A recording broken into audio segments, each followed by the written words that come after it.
Hello friends, स्वागत है आप सभी का स्पर्श पीएससी एजुकेशन सेंटर के इस चैनल में। आज हम आपके लेकर के आए हैं दर्शन शास्त्र का एक्सप्लेनेशन वीडियो। लास्ट संडे जो है हमारे मेंस के टेस्ट सीरीज में दर्शन शास्त्र का पेपर हुआ था। दर्शन शास्त्र आप सभी जानते हैं पेपर 6 का पार्ट 1 75 मार्क्स का ये पेपर होता है। तो 75 मार्क्स का जो टेस्ट हुआ था उसमें हम लोग देखते हैं कि किस किस प्रकार के प्रश्न हमने दिए थे, उसका एक संभावित उत्तर क्या होगा। ठीक है, वैसे आप लोगों ने बहुत बढ़िया से लिखा है। समस्या जो है 2 और 4 नंबर वाले प्रश्नों में थोड़ी सी ज्यादा दिखाई दी थी, है ना। बाकी 15 और 8 मार्क्स के क्वेश्चन आप लोगों ने अच्छा अटेम्प्ट किए थे। तो 2 नंबर के प्रश्न की ओर हम लोग सबसे पहले बढ़ते हैं और पहला प्रश्न कह रहा है वैदिक विचारों से उत्पन्न दर्शनों पर प्रकाश डालिए। वैदिक विचारों से उत्पन्न दर्शनों पर प्रकाश डालिए। यहां पर आपसे गलती ये हुई है कि यहां पर पूछा गया है वैदिक विचारों से उत्पन्न, और अधिकांश स्टूडेंट ने इसका उत्तर दिया है उस प्रकार से। देखिए, भारतीय दर्शन का विकास जो है वो लगातार खंडन मंडन की प्रक्रिया से होते रही है, और यहां पर हम वेदों को आधार मान करके कहते हैं कि वेदों को मानने वाले हैं आस्तिक और वेदों को मानने वाले हैं नास्तिक। बौद्ध, जैन, चारवाक ये वेदों के विरोधी थे, ये हो गए क्या, नास्तिक। वेदों को मानने वाले जो 6 दर्शन हैं उन्हें कहा जाता है षड दर्शन।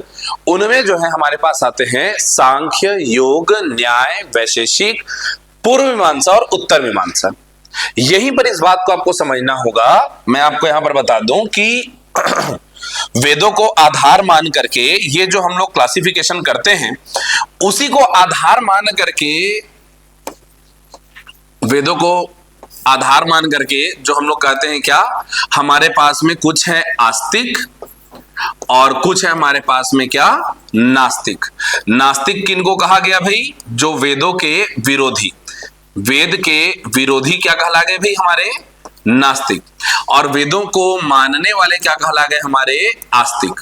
मानने वालों में भी अब 2 कैटेगरी है, इसी बात को आपको समझना है। नहीं मानने वाले मतलब नास्तिक में तो हमारे कौन कौन आ जाएंगे भाई, यहां पर आ जाएंगे क्या क्या हमारे पास में, बौद्ध, जैन और साथ साथ में चारवाक। इनके बारे में जो है पूछा ही नहीं गया है। पूछा गया है वेदों को मानने वाले अर्थात आस्तिक में से पूछा गया है।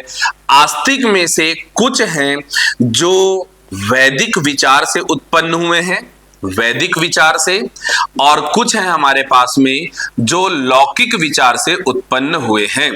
यहीं पर आकर के आप में से अधिकांश लोग फंस गए हैं। उन्होंने यहां पर जैसे ही देखा कि वैदिक विचारों से उत्पन्न दर्शनों पर प्रकाश डालिए, सबने षड दर्शन का नाम लिख दिया है, इसलिए आपके नंबर यहां पर कट रहे हैं। वास्तव में आस्तिक दर्शनों में से वैदिक विचार वाले केवल और केवल हमारे वेदांत और मीमांसा है, वेदांत और मीमांसा। बाकी सब क्या है भाई, बाकी सांख्य, योग, न्याय और वैशेषिक वो लौकिक विचार से उत्पन्न है। तो हमें जो पूछा गया है प्रश्न वैदिक विचारों से उत्पन्न दर्शनों पर प्रकाश डालिए, आइए देखते हैं इसका उत्तर हम लोग कैसे लिखेंगे। ठीक है, ये मैं आप लोगों को समझाने के लिए वो बता रहा था। तो हमें पूछा गया वैदिक विचारों से उत्पन्न दर्शनों पर प्रकाश डालिए, तो आप बताएंगे वैदिक विचारों से 2 दर्शन हैं। कौन से 2 दर्शन है भाई, तो वैदिक विचारों से 2 दर्शन क्या है भाई हमारे पास में, यहां पर हमको देखने को मिलते हैं, जिनके नाम और उनके बारे में हम लोग डिटेल यहां पर बताएंगे। एक कहलाता है, देखो वेदों में 2 प्रकार की बातें हैं, एक तो कर्म और दूसरा ज्ञान। तो पहला जो कर्म आधारित बना, कर्म मीमांसा, जहां पर कर्म के बारे में बात चली, ये कर्म मीमांसा या इसी को कह दिया गया क्या, पूर्व मीमांसा। यहां पर मीमांसा किया गया किस पर, यहां पर चर्चा की गई किस पर, यहां पर गहन अध्ययन किया गया, मंथन किया गया और कर्म पर, इसलिए इसको हम लोग कर्म मीमांसा या पूर्व मीमांसा कहते हैं, या इसी को हम लोग जो है मीमांसा दर्शन के नाम से जानते हैं। ठीक है, मीमांसा दर्शन के नाम से जानते हैं। इसमें जो है क्या है भाई, कर्म कांड पर जो है क्या है भाई, यहाँ पर कर्म कांड पर इसका विवेचन जो है किया गया है। दूसरी बात हम लोग देखते हैं, हमारे पास में है क्या, ज्ञान मीमांसा। दूसरा क्या हमारे पास, ज्ञान मीमांसा, ज्ञान पर भी चर्चा यहां पर है, ज्ञान मीमांसा, या इसी को हम लोग कह देते हैं उत्तर मीमांसा। ये लो भाई, ज्ञान मीमांसा या उत्तर मीमांसा हम कहते हैं, यही है हमारे क्या, वेदांत। कौन है ये, वेदांत। यहां पर जो है क्या है भाई, ज्ञान पर जो है पूरी चर्चा जो है क्या है भाई, ज्ञान पर विवेचन यहां पर किया गया है। ये जो है आपको देखने मिलेगा वैदिक विचारों से दो हमारे दर्शन हैं, एक जो कर्म मीमांसा है अर्थात हमारा जो मूल मीमांसा हम लोग कहते हैं या पूर्व मीमांसा हम कहते हैं, और दूसरे क्या है हमारे पास में ज्ञान मीमांसा अर्थात वेदांत। इसके लेकर के हम लोग देखते हैं यहाँ पर बादरायण द्वारा रचित ब्रह्मसूत्र के ग्रंथ से हम लोग इसमें देखते हैं, और ये जो है मीमांसा सूत्र पर आधारित जो हमको दिखता है। ठीक है बात, यहाँ कर्म कांड पर विवेचन है और यहाँ पर ज्ञान कांड पर विवेचन है। इन दोनों के नाम आपको लिखने थे। यदि आप इस बात को समझ चुके थे तो आपको इसमें 2 अंक मिले हैं, और यदि गलती से आपने पूरे षड दर्शन का नाम लिख दिया है तो आपके पूरे अंक काट दिए गए हैं। देखिए, वैदिक विचारों से उत्पन्न 2 दर्शन है, पूर्व मीमांसा या कर्म मीमांसा, और इधर में आ गया क्या, उत्तर मीमांसा या ज्ञान मीमांसा। ऐसे ही आपको जो है लिखना है। आगे हम देखते हैं, हमारा अगला प्रश्न है, दूसरे प्रश्न के तौर पर हम देखते हैं हमारे पास में है कि उपनिषदों में जीवात्मा के कितने अवस्थाओं के संकेत हैं। उपनिषदों में, अब देखो यहां पर उपनिषदों बोल करके आसान कर दिया गया, वास्तव में बात चल रही है मांडुक्य उपनिषद की। मांडुक्य उपनिषद में जो है इसकी, खैर आप उतना डिटेल में नहीं पढ़ते हैं और पढ़ना भी नहीं, उपनिषदों का मूल सार हम पढ़ते हैं। तो आपको यदि याद रहे तो आप बता सकते हो कि मांडुक्य उपनिषद में आत्मा के, जीवात्मा के 4 अवस्था बताए गए हैं। कौन से 4 अवस्था बताए गए भी? पहला जागृत अवस्था।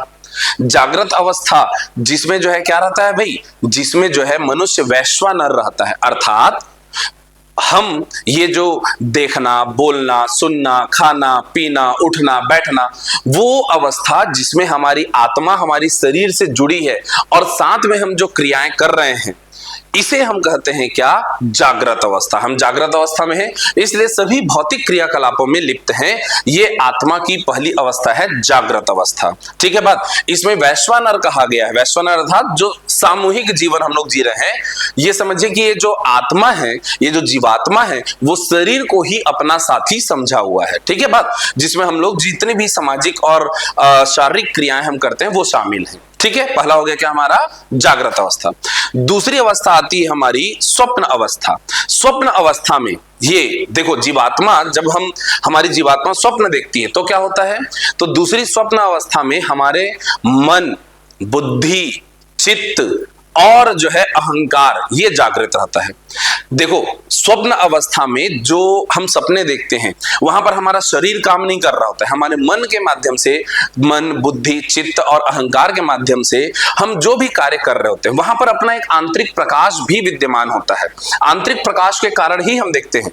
इस सांसारिक जगत में हम लोग देख पा रहे हैं बाह्य प्रकाश से, जबकि हम अपने स्वप्न में जो देखते हैं वो अपने खुद के आंतरिक प्रकाश से हम देखते हैं। ये हो गया क्या, हमारी दूसरी अवस्था, स्वप्न अवस्था। यहां पर इसलिए चेतना को तेजस कहा गया है, यहां पर चेतना को तेजस कहा गया है स्वप्न अवस्था में, क्योंकि वो खुद के तेज से देख पा रहे हैं।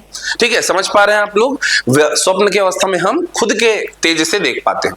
तीसरी अवस्था आती है सुषुप्त अवस्था। सुषुप्त अवस्था की स्थिति क्या होती है भाई, जब मनुष्य जो है वो अभी स्वप्न भी नहीं देख रहा है, वो पूर्ण रूप से अपने मूल चेतना से थोड़े से दूर है, वो वास्तव में आनंद की अनुभूति तो कर रहा है परंतु उसे पता भी नहीं चल रहा है कि वो आनंदित हो रहा है, अर्थात वो जो है वो अग्रसर हो चुका है सत्य आनंद को पाने के, जिसे हम कहते हैं सत्य चित्त आनंद अर्थात सच्चिदानंद।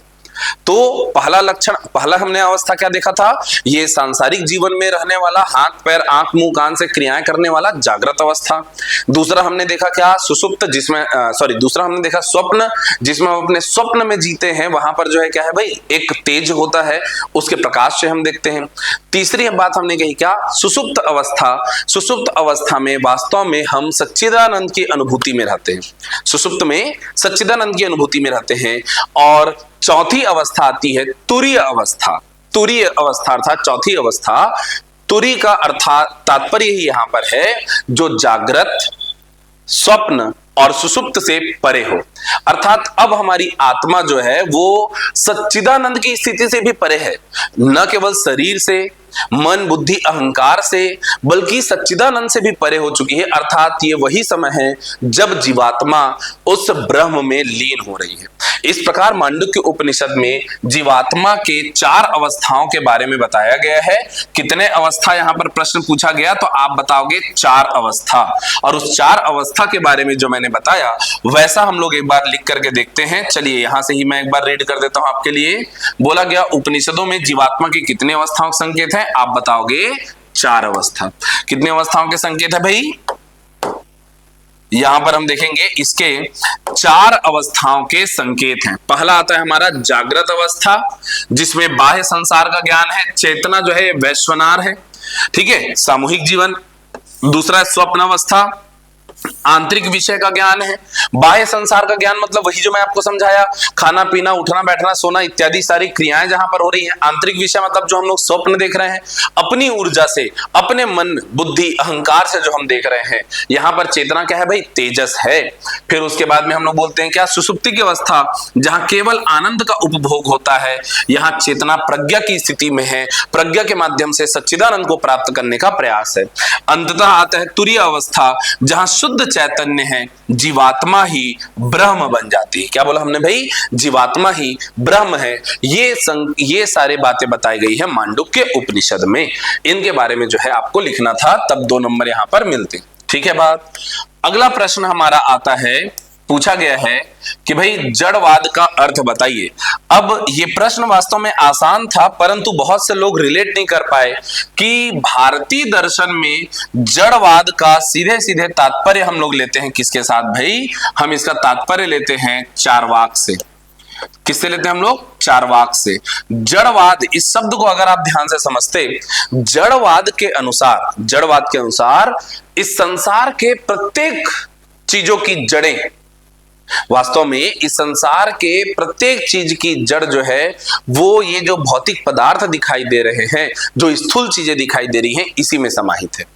जड़वाद के तहत इन्होंने ईश्वर, आत्मा, संसार के बनने बिगड़ने के ये सारे घटनाक्रम को भी भौतिक चीजों से जोड़ा, इन लौकिक चीजों से जोड़ा, इसीलिए इनको जड़वाद कहा जाता है।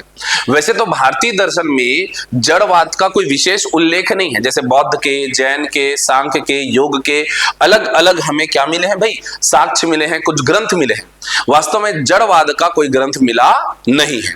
लेकिन ये जो हमारा बौद्ध मत है, जैन मत है, या फिर हमारे जितने भी षड दर्शन हैं, इनमें जड़वाद का विरोध जरूर किया गया है कि हम भौतिक चीजों को पारलौकिक चीजों से, या कहना चाहिए ईश्वरीय सत्ता से जोड़ नहीं सकते। इसी जड़वाद को नाम दे दिया गया आगे चल के चार्वाक। चार्वाक नाम की भी कहानी है। वास्तव में चार्वाक नाम क्यों पड़ा है कोई कह ही नहीं सकता। चार्वाकों का कोई ग्रंथ नहीं मिलता। चार्वाकों के बारे में किसने किसने क्या विरोध में कहा है, उसी के आधार पर चार्वाक दर्शन के बारे में पता चलता है। चार्वाकों का कोई ग्रंथ है नहीं। तो चार्वाकों के बारे में क्या बोला गया भाई? इसका नामकरण जो है बोला गया, एक तो सिद्धांत आता है कि चार्वाक शब्द की उत्पत्ति जो है चर्व धातु से हुई है, जिसका मतलब है चबाना। तो चार्वाक लोग ज्यादा खाने पीने पर, भौतिक चीजों पर बात करते थे, इसीलिए उसको बोल दिया गया क्या? चार्वाक। आपने चार्वाक में पढ़ा भी है, क्या पढ़े हैं आप लोग कि यावत जीवेत सुखम जीवेत ऋणम कृत्वा घृतम पिबेत भस्मीभूतस्य देहस्य पुनरागमन कुतः। खाने पीने की बात चल रही है, जब तक जियो सुख से जियो, उधार लेके घी पियो टाइप की बात कर रहे हैं, इसलिए चर्व धातु से चार्वाक। कुछ बताते हैं चार्वाक शब्द बनता है चारु से। चारु मतलब कि जो प्रिय लगे, जो लोक लुभावन लगे, ऐसी बातें चार्वाक दर्शन वाले करते हैं, इसलिए नाम है चार्वाक। कुछ बताए कि चार्वाक नाम के ऋषि ने जो है इनका आरंभ किया, इसलिए इसका चार्वाक है।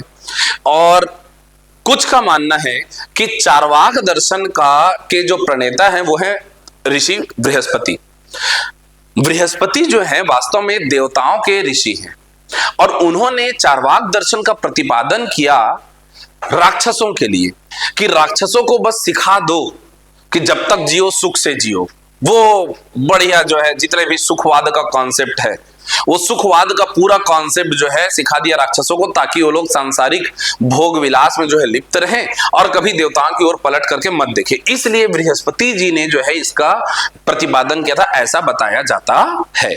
अब जब मैं चार्वाक के साथ जड़वाद को जोड़ करके ऐसा बताऊं तब आप में से लगभग सारे के सारे जड़वाद के बारे में लिख सकते हैं। लेकिन जब तक जड़वाद को चार्वाक से आप जोड़ करके नहीं देखे थे तब तक जड़वाद के बारे में बहुत सारे लोगों ने लिखा नहीं है। जड़वाद पता नहीं कौन सा कॉन्सेप्ट नया आ गया ये आपने सोच लिया। तो देखिए प्रश्न आसान था परंतु हमें उस शब्द का ज्ञान होना आवश्यक है। तो जड़वाद के अनुसार क्या बोलेंगे हम लोग, यहां पर कैसा लिखेंगे भाई, अब समझ लेते हैं। जड़वाद का अर्थ बताइए, तो हम लिखेंगे जड़वाद से तात्पर्य है संसार के एकमात्र सत्य, एकमात्र तत्व जड़ ही है, एकमात्र तत्व जड़ ही है। मन, चेतना, ईश्वर, इन सब की उत्पत्ति जड़ से हो रही है, इन सब की उत्पत्ति जड़ से हो रही है।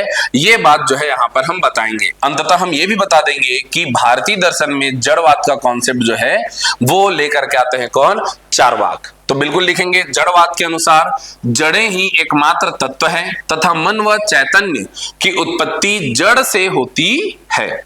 जड़वाद का संबंध चार्वाक दर्शन से है। वे सभी पदार्थ का मूल जड़ को ही मानते हैं। वे ईश्वर, धर्म, आत्मा आदि उच्च तत्वों को जड़ जैसे निम्न तत्वों में परिणत करने का प्रयत्न करते हैं। ये सब ईश्वर है, धर्म है, आत्मा है, ये सब उच्च तत्व माने जाते हैं ना। आत्मा अब वो स्थूल नहीं दिखता है। ईश्वर के बारे में हम लोग ईश्वर, फिर उसमें भी ब्रह्म, परब्रह्म, अपर ब्रह्म, ऐसे सभी कॉन्सेप्ट को भी यदि हम लोग जड़ तत्वों से जोड़ करके देखें तब तो फिर वहां पर क्या है, विरोधाभास की स्थिति आती है। इसीलिए जो है इसको ज्यादा स्वीकार नहीं किया गया है। ये है हमारा जड़वाद का अर्थ। ये हम लोग लिख लेंगे 2 नंबर में। अगला प्रश्न हमारे पास आता है, कौटिल्य के सप्तांग सिद्धांत में दुर्ग को समझाइए। यहां पर आपको याद होगा सप्तांग सिद्धांत में हम लोग शरीर के अंगों के साथ राज्य के जो है 7 अंग जो है हम लोग देखते हैं। उन 7 में से यहां पर एक्सप्लेन करना था हमें किसे, दुर्ग को। तो बोला क्या गया, सप्तांग सिद्धांत आप सभी को याद होगा, राजा सिर के समान है ना भाई। ऐसे यहां से चालू होता है हमारे पास में। तो कोष को मुख के समान बोला जाता है, जनपद को जंघाओं के समान बोला जाता है।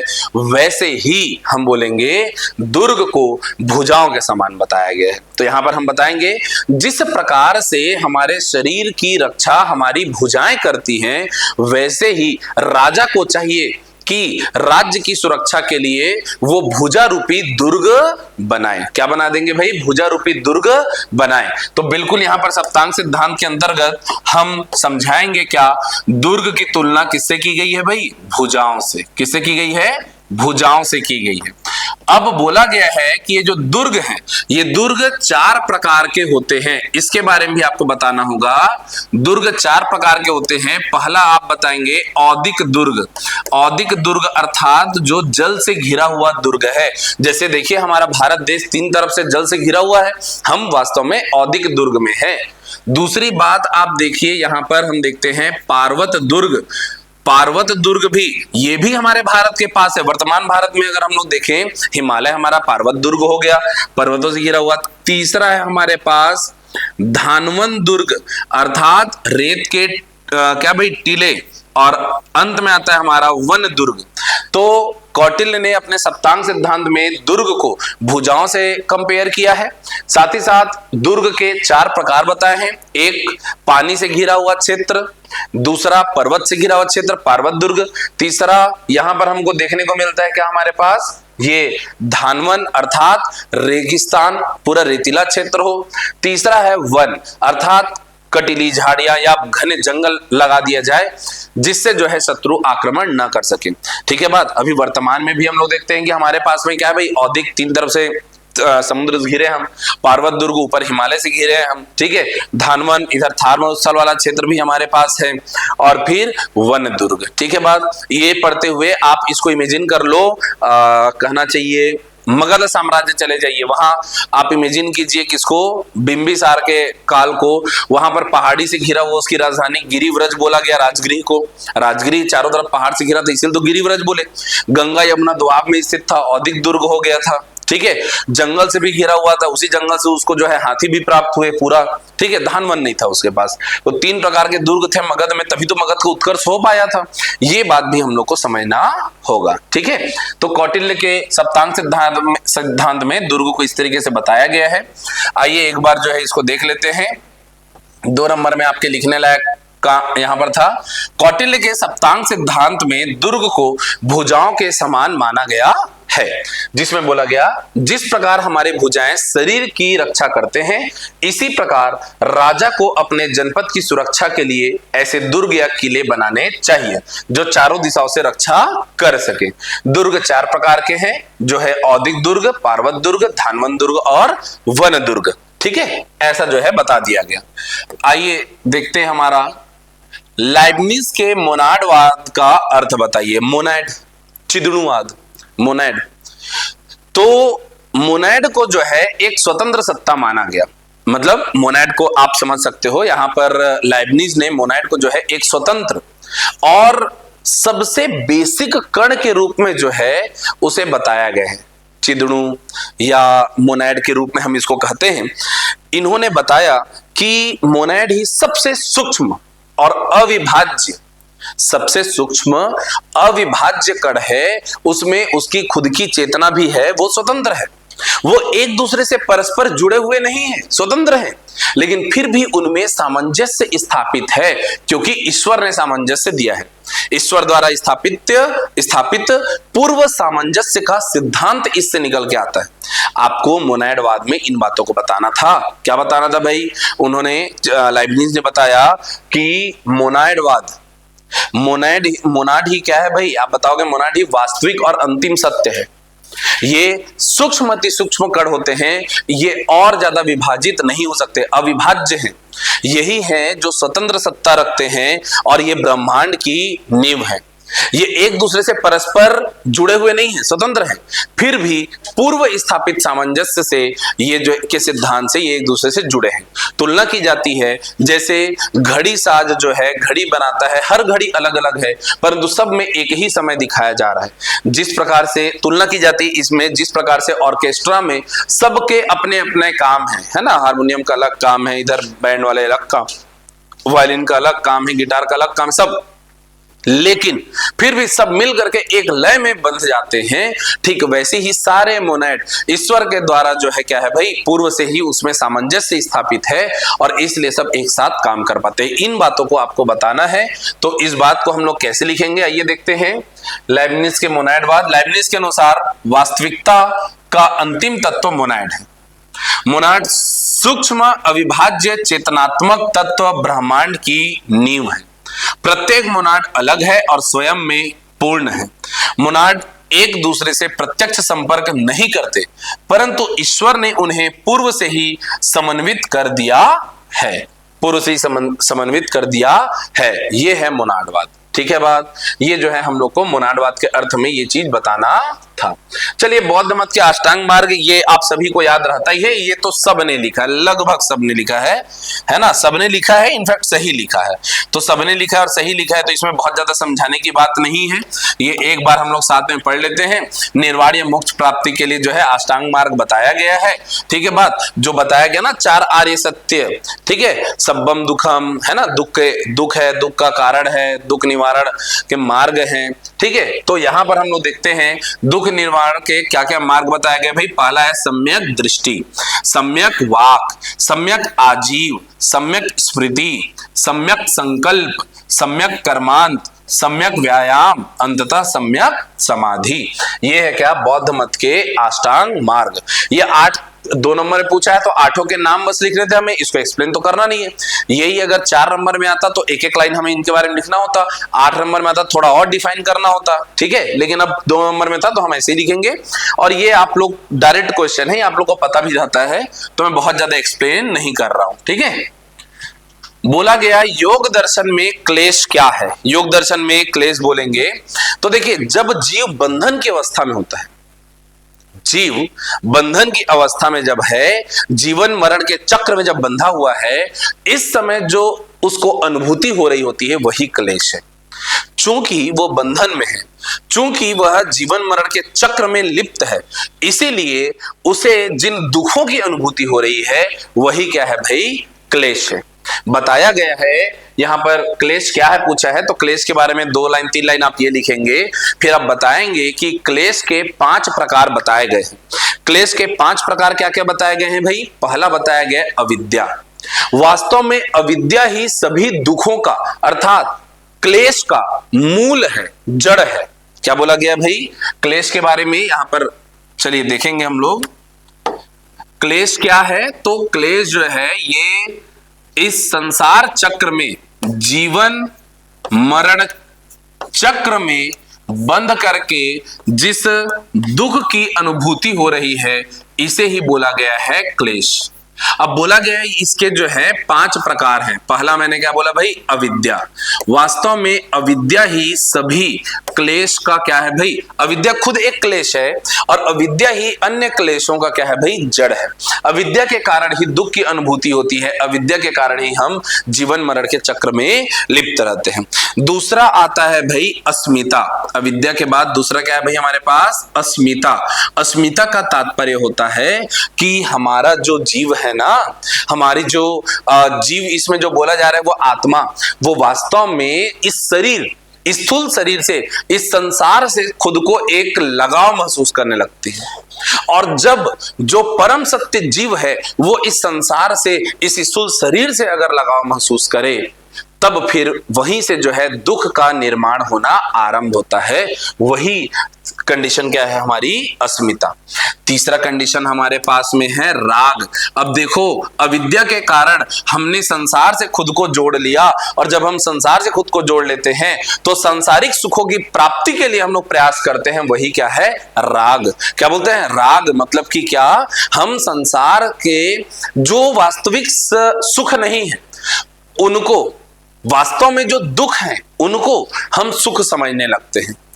कई सारे ऐसे जो कि वास्तव में क्षणिक सुख है, या कहना चाहिए वास्तव में वो बाद में दुख ही देने वाले, पता है, उसके बावजूद हम उसे सुख समझ बैठते हैं। वही है क्या? राग। चौथा बोला जाता है यहां पर क्लेश, वो है द्वेष। चौथा क्या है भाई? द्वेष। द्वेष किसे कहते हैं? तो संसार के ऐसे सभी तत्व जो हमें सुखों की प्राप्ति से रोकते हैं, जो हमें बता दे कि भाई ये सांसारिक सुख है, यहां से थोड़ा सा दूर हटना है, ऐसा जहां से हमको पता चल जाए, हमें उन चीजों से घृणा होने लगती है। और जैसे ही उनसे घृणा होने लगती है उसे हम कहते हैं क्या? द्वेष। सांसारिक सुखों को प्राप्त करने की चाह राग है। सांसारिक सुखों की प्राप्ति में जो बाधा उत्पन्न करे वो द्वेष है। द्वेष से ही हमें क्या होती है भाई? घृणा उत्पन्न होने लग जाती है कि ये हमें रोक रहा है। ठीक है बात? तो किसी के दांत में अगर दर्द है तो दांत दर्द से कम इस बात से ज्यादा परेशान हो जाएगा कि अगर दांत टूट गया चना कैसे चबाऊंगा। समझ पा रहे हो? तो राग और द्वेष। इसके बाद फिर आता है 5वां हमारा अभिनिवेश। द्वेष के बाद जो है अगला चरण और खतरनाक हम लोग प्रवेश कर जाते हैं। कहां? अभिनिवेश में। अभिनिवेश में वो स्थिति आती है जब हम इस संसार को इतना अपना चुके रहते हैं, हमारा जीव और संसार का मिलन इतना पूर्ण हो चुका रहता है कि वास्तव में हमें मृत्यु से डर लगने लगता है। और जब मृत्यु से डर लगने लग जाए, वो एकदम अंतिम पड़ाव है, अंतिम चरण है किसका? इस दुख का। यही है क्या? क्लेश। तो क्लेश किसको बोला गया? जब हम जीवन मरण के चक्र में बंद करके दुख की जो अनुभूति करते हैं वही क्लेश है। और क्लेश में 5 चरण हैं। पहला है अविद्या, जो क्लेश का मूल है, ये एक क्लेश भी है और सभी क्लेशों का जड़ है। अविद्या के कारण ही हम देखते हैं अस्मिता, अर्थात इस आत्मा को, इस जीव को हम शरीर से जोड़ लेते हैं। फिर उस शरीर को सांसारिक सुखों के लिए जब हम देखते हैं, वही क्या है? राग, जिससे सांसारिक सुखों के प्राप्ति में बाधा उत्पन्न हो उसे हम कहते हैं द्वेष। अंततः हम इस शरीर के साथ इतना जुड़ाव महसूस करते हैं कि हम मृत्यु से डर जाते हैं, वही भय, वही क्या है भाई? अभिनिवेश। ये है हमारे पास में क्या? योग दर्शन के क्लेश के बारे में बात। चलिए देखते हैं किस तरीके से इनको लिखा जा सकता है। तो हमने देखा बंधन की अवस्था में जीव जन्म मरण चक्र में बंध कर जिन दुखात्मक स्थितियों का भोग करता है उन्हें ही क्लेश कहते हैं। योग दर्शन में क्लेश के 5 प्रकार बताए गए हैं: अविद्या, अस्मिता, राग, द्वेष, अभिनिवेश। ये जो है 5 प्रकार बताए गए हैं। इन 5 प्रकार को हमको यहां पर लिख देना है। मैं आपको समझाने के लिए सबको एक्सप्लेन किया, लिखना नहीं है। 2 ही नंबर का है भाई, तो कितना लिख लोगे उसमें? ठीक है बात। चलिए यहीं पर देख लेते हैं अगले प्रश्न को। बोला गया है सर्वेश्वरवाद की मूल धारणा क्या है? सर्वेश्वरवाद सुनते ही आप सबके कान खड़े हो गए होंगे। सर्वेश्वरवाद मतलब कि क्या बात चलेगी भाई? ईश्वर ही सब कुछ है, सब कुछ ईश्वर है। ठीक है बात। इस संबंध में स्पिनोजा ने कहा कि ईश्वर ही सब कुछ है और सब कुछ ईश्वर है। उन्होंने मूलभूत क्या क्या बातें बताई। सर्वेश्वरवाद समझिएगा, पैंथेइज्म, उसका मतलब ही है सर्व ईश्वर, सब तरफ ईश्वर है, सर्वेश्वरवाद। स्पिनोजा का नाम आप बताएंगे और आप बताएंगे क्या क्या, कि इसकी बात आती है कि भाई ईश्वर और सृष्टि में भेद नहीं है। देखो, अद्वैतवाद से अगर इसको आप समझना चाहो, बहुत ध्यान से सुनिएगा, आपको सर्वेश्वरवाद की बात समझ में आएगी। अद्वैतवाद में कहा गया था ब्रह्म सत्यम, परंतु अगली लाइन थी जगत मिथ्या। जीवो ब्रह्मैव नापरः, ये जीव ब्रह्म ही है, सब कुछ ब्रह्म ही है, परंतु ये जगत क्या है? मिथ्या है। यहां तक वो अद्वैतवाद में चले गए। सर्वेश्वरवाद में थोड़ा सा यहां पर अलग स्थिति आती है। यहां पर क्या बोला गया? सब कुछ ईश्वर है, अर्थात ये सृष्टि भी ईश्वर ही है। सर्वेश्वरवाद के अंतर्गत स्पिनोजा वही बात बताते हैं कि तुझ में ओम, मुझ में ओम, सब में ओम समाया, कण कण में है भगवान, इस टाइप की वाली बातें। तो पहली बात, ईश्वर और सृष्टि में भेद नहीं है। सृष्टि के कण कण में, हम सब में, स्टेबल में, है ना, गाय में, बैल में, कुत्तों में, बिल्ली में, पेड़ पौधों में, सब तरफ ईश्वर विद्यमान है। यह है सर्वेश्वरवाद, पहली बात। दूसरी बात इसे बताया गया, संसार जो है ये परम सत्य के रूप में है, क्योंकि संसार कुछ और नहीं, ईश्वर ही है। तो संसार भी क्या है भाई? ये परम सत्य तत्व है। फिर बताया गया क्या? ईश्वर जो है सर्वत्र व्याप्त है। इन्हीं बातों को यहां पर हमको बताना है। अच्छा, एक और बात, ईश्वर जो है कोई विशेष व्यक्ति या विशेष रूप धारण किए हुए नहीं है। ईश्वर सब तरफ विद्यमान है, ईश्वर की कोई विशेष संरचना नहीं है, इसीलिए उसको बोला गया सर्वेश्वरवाद। सब तरफ ईश्वर ही है, कण कण में ईश्वर है। तो इन बातों को हम लोग बता देंगे। सर्वेश्वरवाद के अनुसार ईश्वर और द्रव्य एक ही है, जगत इससे अभिन्न है ना, सृष्टि वही है। सर्वेश्वरवाद ईश्वर को निर्व्यक्तिक या निर्गुण रूप में स्वीकार करता है। ईश्वर का कोई व्यक्तिगत अलग से रूप नहीं है, उसको निर्गुण रूप में स्वीकार किया था। वो सब तरफ है, इसलिए किसी एक रूप में नहीं बल्कि निर्गुण रूप में विद्यमान है। जगत का कारण ईश्वर को ही माना गया, जगत का तार्किक कारण। देखो, ईश्वर के मन में कोई विशेष ख्याल आया, उसको कुछ प्रयोजन सिद्ध करना था। जैसे प्रयोजन वाली बात हम लोग करते हैं कहां पर? सांख्य दर्शन में प्रकृति और पुरुष के अपने अपने उद्देश्य थे, इसलिए जगत बना। यहां ऐसी बात नहीं है, ईश्वर को कोई विशेष काम करना ऐसा नहीं, सब तरफ ईश्वर है ही। और बस यूं ही जगत का एक तार्किक कारण ईश्वर को बताया गया है। ईश्वर का स्वभाव है कि वह खुद को व्यक्त करे, और इसलिए खुद को व्यक्त करने के तौर पर ईश्वर का स्वरूप ये सृष्टि के रूप में हमको दिखलाई पड़ता है। अंततः आप बता दोगे कि सर्वेश्वरवाद के अनुसार ईश्वर सब कुछ है और सब कुछ ईश्वर है। ये बात आप बताएंगे, बात बन जाएगी भाई। ये हो गए क्या हमारे 2-2 अंक के प्रश्न। आइए चलिए अब हम देखते हैं 4 अंक के प्रश्न की ओर आगे बढ़ेंगे।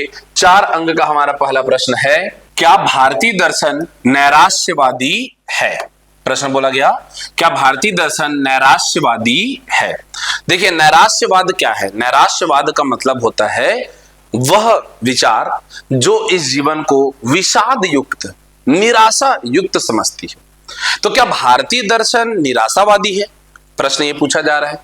आप बताएंगे कि भारतीय दर्शन का आरंभ निराशावाद से होता है, परंतु यह निराशावाद में अंत नहीं होता, बल्कि यह उसके दुखों के कारण को ढूंढता है, साथ ही साथ उनके निवारण को भी ढूंढता है।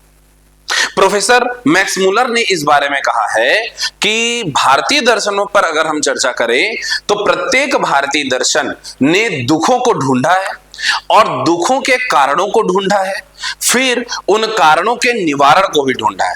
तो इसलिए भारतीय दर्शनों को निराशावादी कहना उचित नहीं होगा। भारतीय दर्शन का आरंभ निराशावाद से होता है। इस संबंध में बताया जाता है कि देखिए, झूठे आशावाद से ज्यादा बेहतर है कि हम आने वाली विपत्तियों को पहले से देखें, सुने, जाने, समझें और उनका समाधान ढूंढने का प्रयत्न करें। यही है भारतीय दर्शन का कॉन्सेप्ट।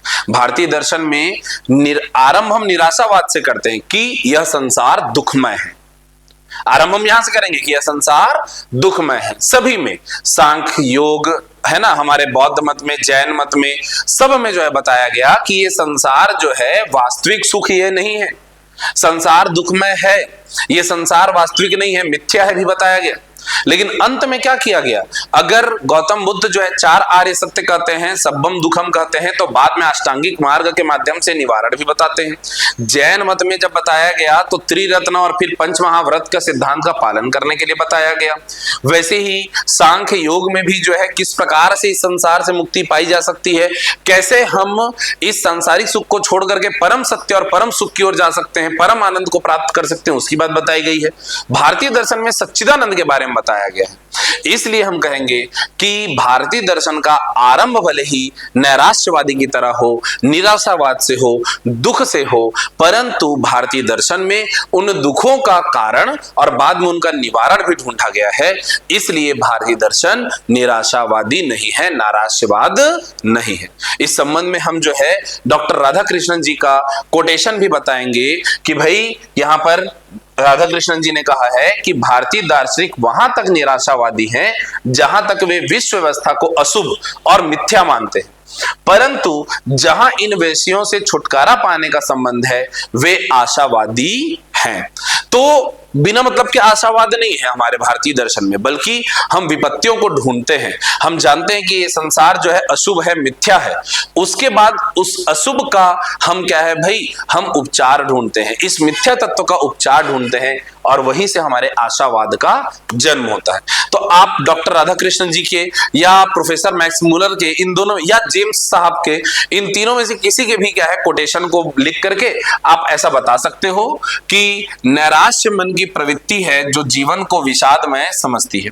नैराश्य मन, भारतीय दर्शन इस अर्थ में अवश्य नैराश्यवादी है कि वह संसार की वस्तु स्थिति को देखकर व्यथित हो जाता है। हाँ, संसार की वस्तु स्थिति है ही ऐसी, अशुभ है, मिथ्या तत्व है, तो निराश तो होंगे ही, किंतु यह यथार्थतः निराश नहीं होता है, वरन संसार की दुखमय परिस्थिति को दूर करने के लिए पूरा प्रयत्न करता है।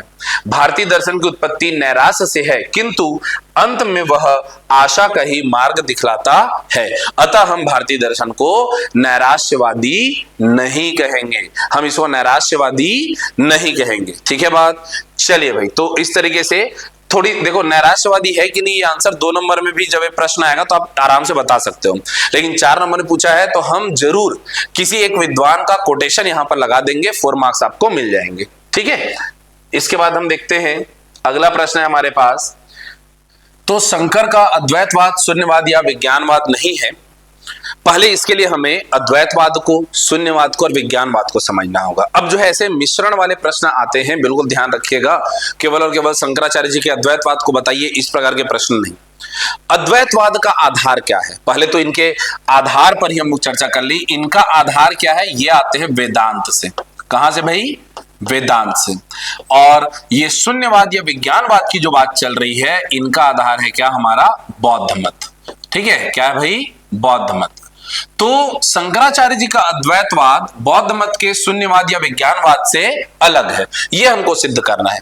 तो इसके लिए समझिएगा, पहले तो हम ये समझें कि जो वेदांती है ना, इन्होंने उपनिषदों के 4 मूलभूत वाक्य को आधार बनाया। कौन से 4 वाक्य, अहम ब्रह्मास्मि, तत्त्वम असि, प्रज्ञानम ब्रह्म और अयम आत्मन ब्रह्म।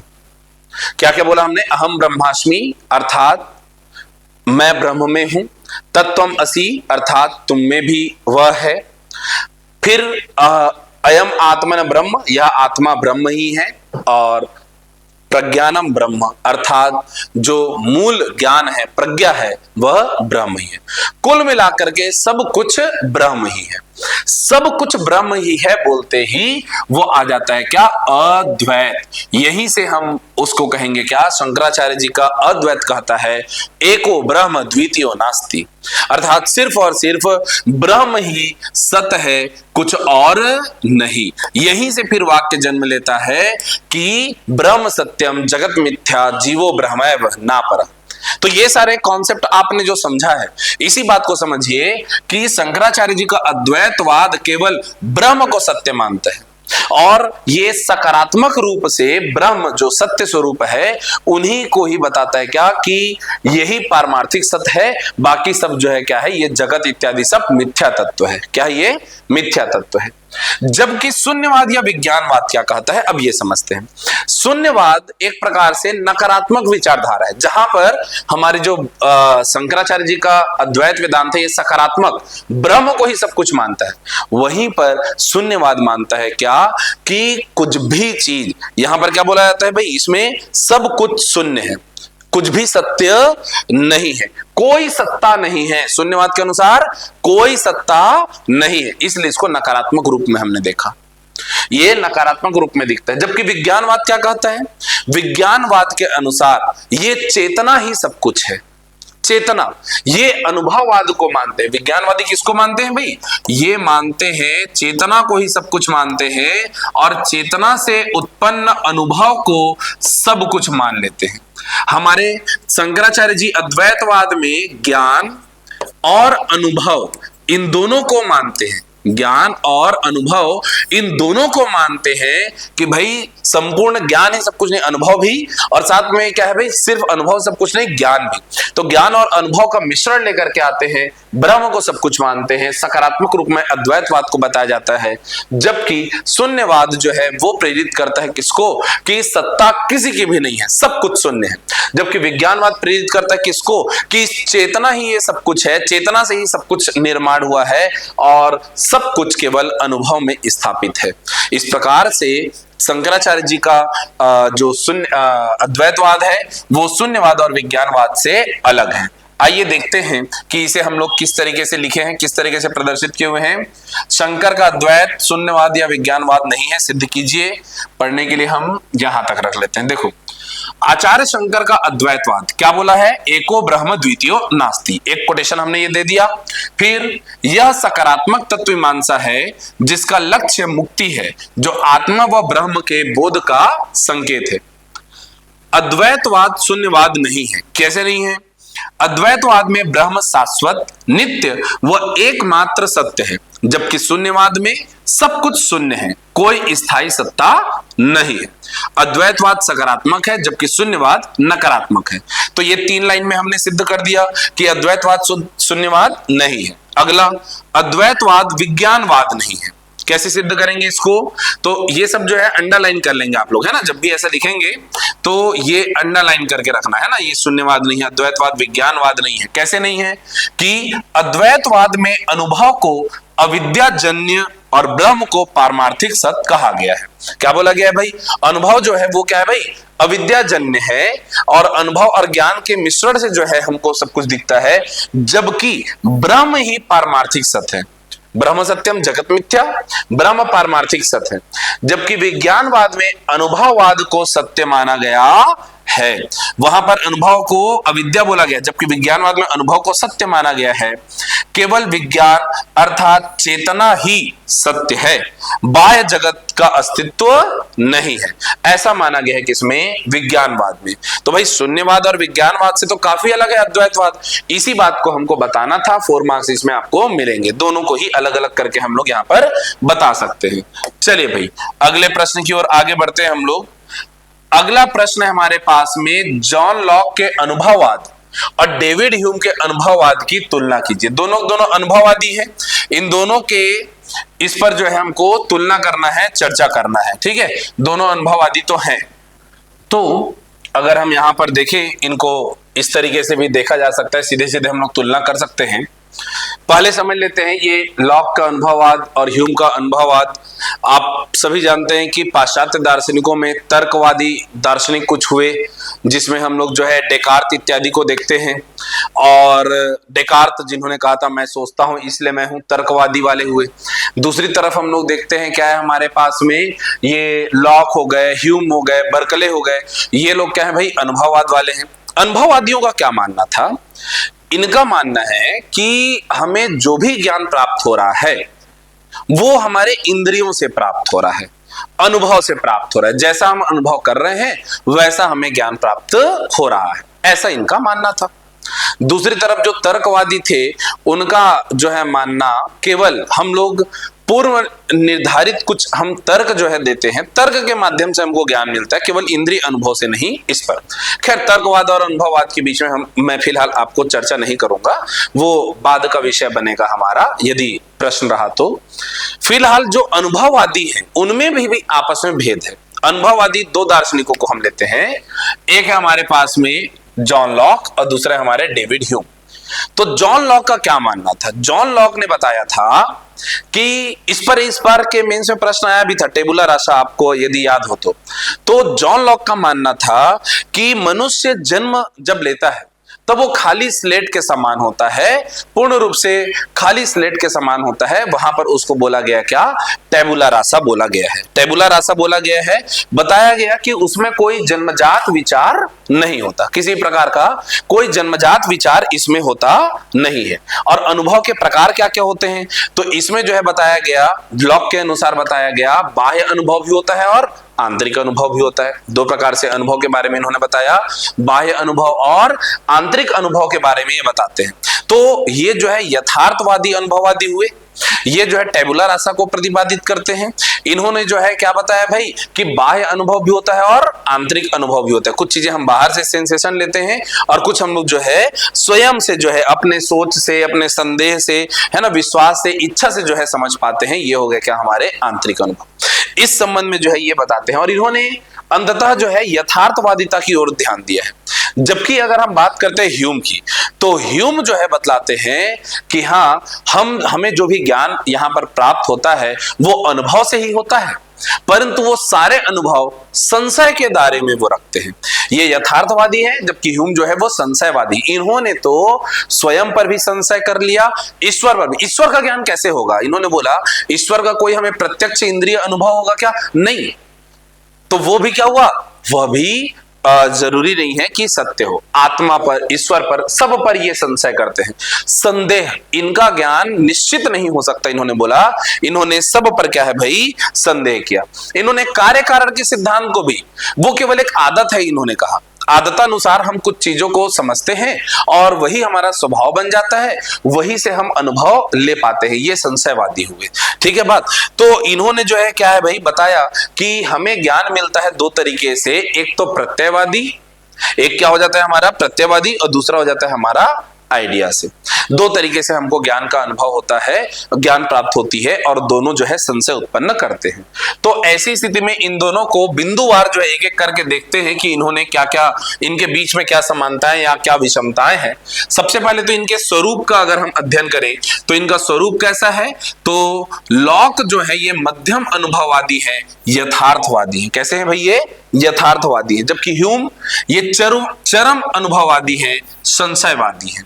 जो ज्ञान हमें यहाँ पर प्राप्त हो रहा है केवल वही सत्य ज्ञान है और उस पर भी हम लोग पूर्ण भरोसा नहीं कर सकते। अनुभव का स्रोत क्या है? इन्होंने बोला संवेदना और आत्मनिरीक्षण, जबकि इन्होंने बोला केवल इंद्रिय अनुभव होता है। क्या है भाई यहाँ पर? इंद्रिय अनुभव। ज्ञान की प्रकृति कैसी है? तो इन्होंने अनुभव को निश्चित ज्ञान जो है बताया, निश्चित ज्ञान उनसे संभव है ऐसा बताया, जबकि ह्यूम ने बताया कि निश्चित ज्ञान नहीं है, संदेह जो है उसमें जरूर होता है। संदेह की बात बताई। इनका जन्मजात विचार क्या है? तो जन्मजात विचार को इन्होंने अस्वीकार दिया है। इन्होंने बोला है टेबुला रासा। क्या बोला इन्होंने? टेबुला रासा का मत इन्होंने दिया है और ह्यूम ने भी पूर्ण रूप से अस्वीकार कर दिया। ये सिमिलरिटी दोनों में, इसलिए तो दोनों अनुभववादी है कि जन्मजात हमारे अंदर कोई विचारधारा नहीं होती, जो भी विचार है यहाँ पर प्रत्यक्ष अनुभव से हमें प्राप्त होता है। कार्य कारण संबंध के बारे में इन्होंने क्या बोला?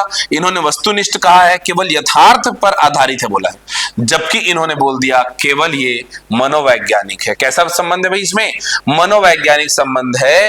ये जो है यहाँ पर भी संशय उत्पन्न होता है। इन्होंने आत्मा के बारे में क्या बोला भाई? आत्मा के बारे में आत्मा के अस्तित्व को स्वीकार किया है, जबकि ह्यूम ने आत्मा पर भी संशय प्रकट किया है। ठीक है, मैं थोड़ा सा इसको ऊपर उठा दूं। यहाँ पर हमको समझना है, आत्मा को के अस्तित्व को स्वीकार किया है किसने भाई? लॉक ने, जबकि आत्मा के अस्तित्व पर भी ह्यूम ने संशय किया है।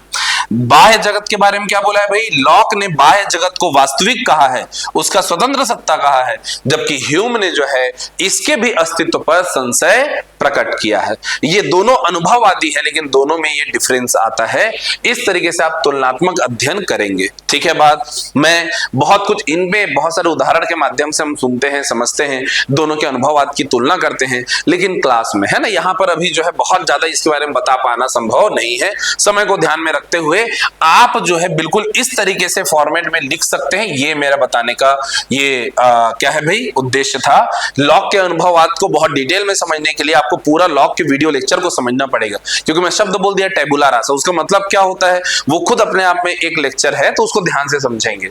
ह्यूम का अनुभववाद संशयवादी है और इसलिए हर चीज पर संशय आप देखते हैं इसमें मौजूद है, ठीक है बात। तो ये तुलना हम लोगों ने किया।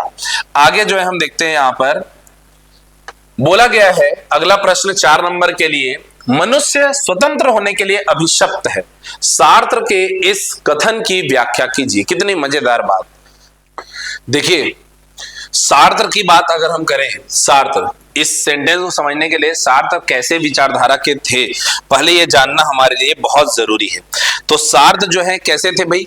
सार्त्र जो है वो स्वतंत्रता पर बल देते थे, वो निर्णय लेने की क्षमता पर बल देते थे, वो बल देते थे उत्तरदायित्व पर।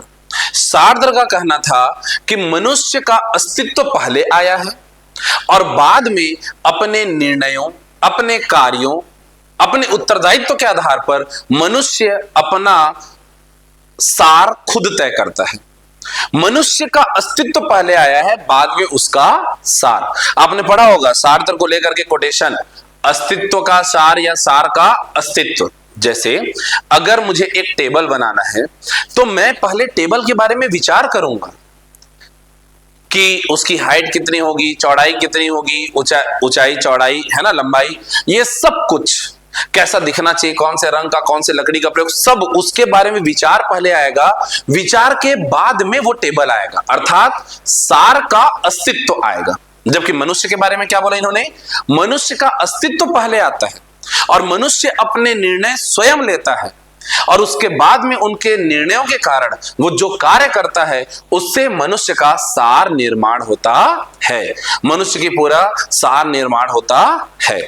इस प्रकार की बात जो है वो सार्त्र बताते हैं और इसी बात को हाईलाइट करने के लिए एक सेंटेंस है, इन्होंने कहा है मनुष्य स्वतंत्र होने के लिए अभिशप्त है। इसका अर्थ समझिएगा, 4 मार्क्स में क्या लिखना है, कैसे लिखना है वो मैं बताऊंगा, लेकिन पहले इस वाक्य को समझिए कि ईश्वर नहीं है। पहली बात तो ये समझ लेना है कि ईश्वर नाम की कोई चीज है ही नहीं। सार्त्र जो है ये अनिश्वरवादी है।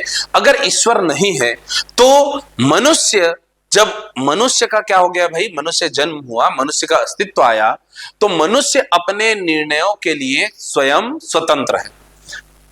मनुष्य स्वतंत्र होने के लिए अभिशप्त है, बोला गया ना। तो स्वतंत्रता से का अर्थ समझिए, क्योंकि हमारे ऊपर कोई और शक्ति नहीं है, कोई ईश्वर नाम की चीज नहीं है। जैसे हम लोग कई बार ऐसा बोलते हैं ना, ये गलत हो रहा है, ले जैसी भगवान की मर्जी। अरे कोई भगवान नहीं है, आप कर्म करो आपको उसका फल मिलेगा। तो ये जो ये बता रहे हैं मनुष्य स्वतंत्र है, किसके लिए? अपने कर्मों के लिए। कर्म कब करेगा? जैसा वो निर्णय लेगा। जो आपने निर्णय लिया उसका उत्तरदायित्व आपके खुद का है और उसके आधार पर आप कर्म करोगे। ये है स्वतंत्रता का मतलब। स्वतंत्रता का मतलब क्या हुआ? निर्णय लेने की स्वतंत्रता, फिर उस कार्य को करने की स्वतंत्रता और उस कार्य के को पूर्ण उत्तरदायित्व के साथ में करना, बाद में उसके परिणाम को खुद भुगतना।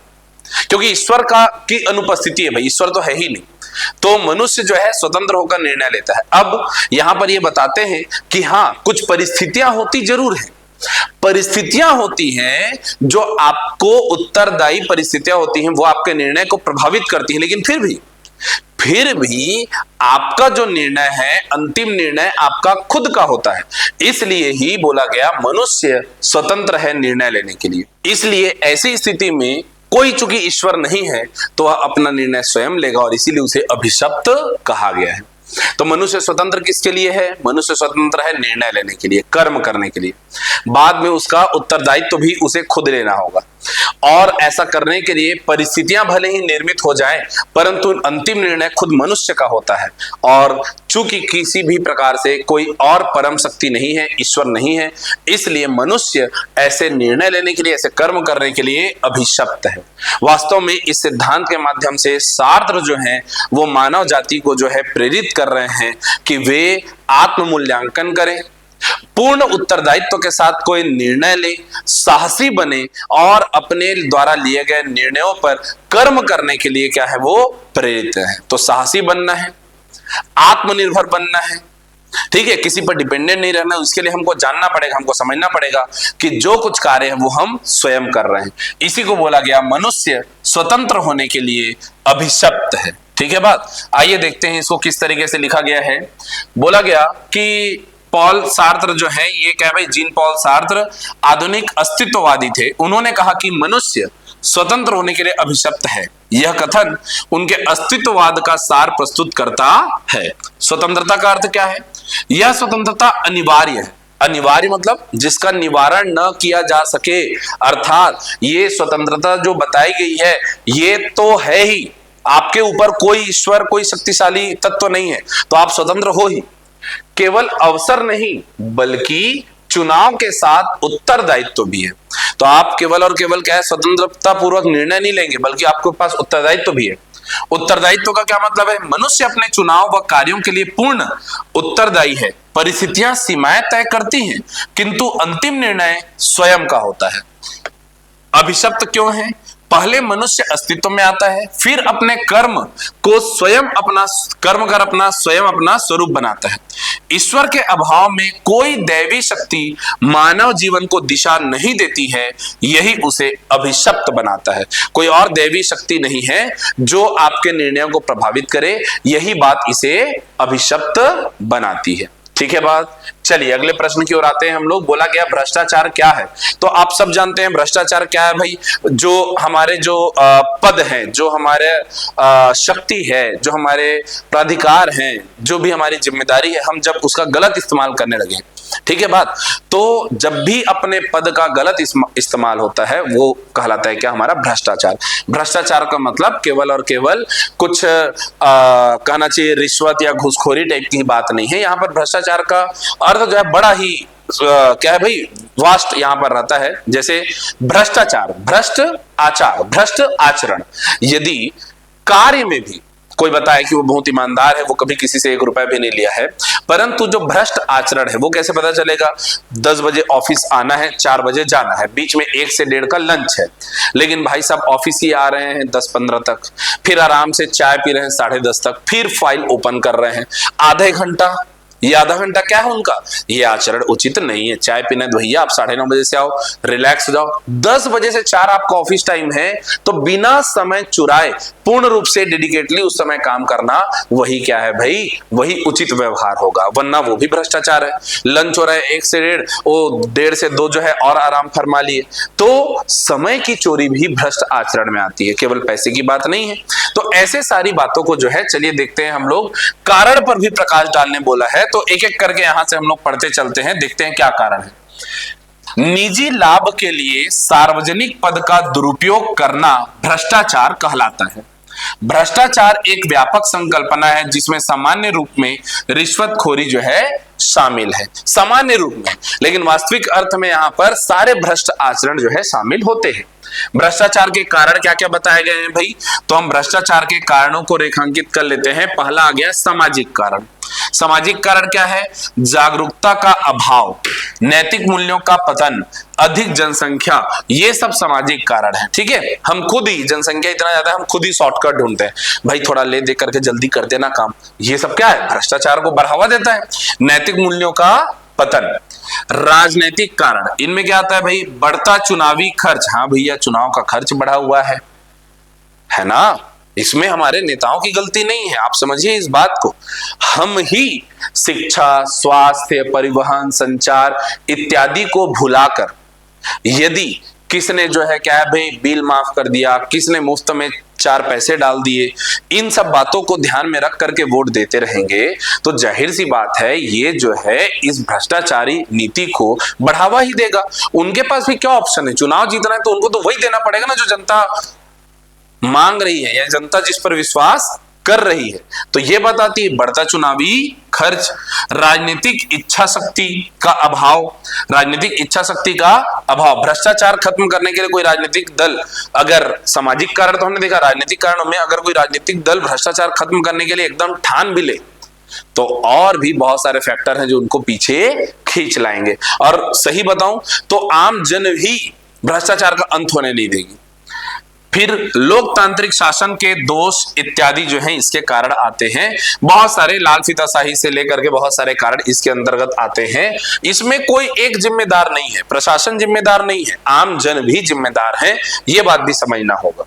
प्रशासनिक कारण के अंतर्गत हम लोग देखते हैं क्या, जटिल नौकरशाही, वही जो मैं अभी लाल फीताशाही कह रहा था, पारदर्शिता का अभाव, प्रशासन में भ्रष्टाचार की स्वीकार्यता, प्रशासन में भ्रष्टाचार स्वयं अगर विद्यमान रहेगा तब तो फिर गड़बड़ है, पारदर्शिता नहीं है। वैसे राइट टू इंफॉर्मेशन से पारदर्शिता थोड़ी सी आती है। आर्थिक कारण क्या क्या है, कम वेतनमान, निजी स्वार्थ सिद्ध हेतु व्यापारियों, उद्योगपतियों और लोक प्रशासकों की मिलीभगत। निजी स्वार्थ के लिए यदि कुछ व्यापारी या कुछ उद्योगपति और कुछ प्रशासनिक अधिकारी अगर मिल जाएं तो फिर वहां पर भ्रष्टाचार होगा। वेतनमान अगर किसी का कम है, अब वेतनमान कम है ये कैसे डिसाइड होगा, ये थोड़ा सा कहना मुश्किल है, क्योंकि जो प्राप्त है, जो क्या है भाई उचित कहना चाहिए कृत्यों से, या कहना चाहिए जो हमारे मेहनत के स्वरूप जो प्राप्त है वही पर्याप्त है। जब तक इस बात को लोग बाग नहीं समझेंगे वेतनमान तो कम लगता ही रहेगा, है ना भाई। वेतनमान जिसका 1 लाख रुपए भी है उसके पास भी इतने खर्चे हैं कि वो भी कम पड़ेगा। आप 1 को 2 कर दो तब भी उसका खर्च बढ़ा रहेगा, उसको कम ही वेतन लगता रहेगा, 50,000 वाले को भी कम लगता रहेगा। लेकिन उचित प्रयत्न से प्राप्त ही पर्याप्त है। जब कोई व्यक्ति समझ जाए तब उसके लिए वो अपने खर्चों को लिमिट करना चालू करता है और तब वेतनमान उचित हो जाता है। तो ऐसे बहुत सारे कारक हैं किसके लिए, भ्रष्टाचार के कारक। तो भ्रष्टाचार को डिफाइन करना है हमें यहां पर, और उसके बाद में फिर इसके कारणों के बारे में बताना है। कारणों को सामाजिक, राजनीतिक, प्रशासनिक और आर्थिक कारण करके अच्छा वैधानिक कारण भी बताया गया है। भ्रष्टाचार रोधी कानूनों का प्रभावी क्रियान्वयन नहीं हो रहा है, न्यायिक प्रक्रिया थोड़ी जटिल है, इसलिए भी जो है क्या है भ्रष्टाचार जो है वो व्याप्त है, ये बताया जा रहा है। ऐसे 5 कारक हम लोग बता देंगे, ठीक है। बात 4 नंबर में ये पर्याप्त है। आइए अब 8 अंक के प्रश्न की ओर जाते हैं। बोला गया है न्याय दर्शन में प्रत्यक्ष क्या है, प्रत्यक्ष के प्रकारों का वर्णन कीजिए। तो यहां पर हम समझेंगे न्याय दर्शन में प्रत्यक्ष क्या है पूछा है और उसके प्रकारों के बारे में बताने बोला है। 8 अंक का ये प्रश्न है। तो देखिए न्याय दर्शन के ज्ञान मीमांसा का मूल सार प्रत्यक्ष ही है।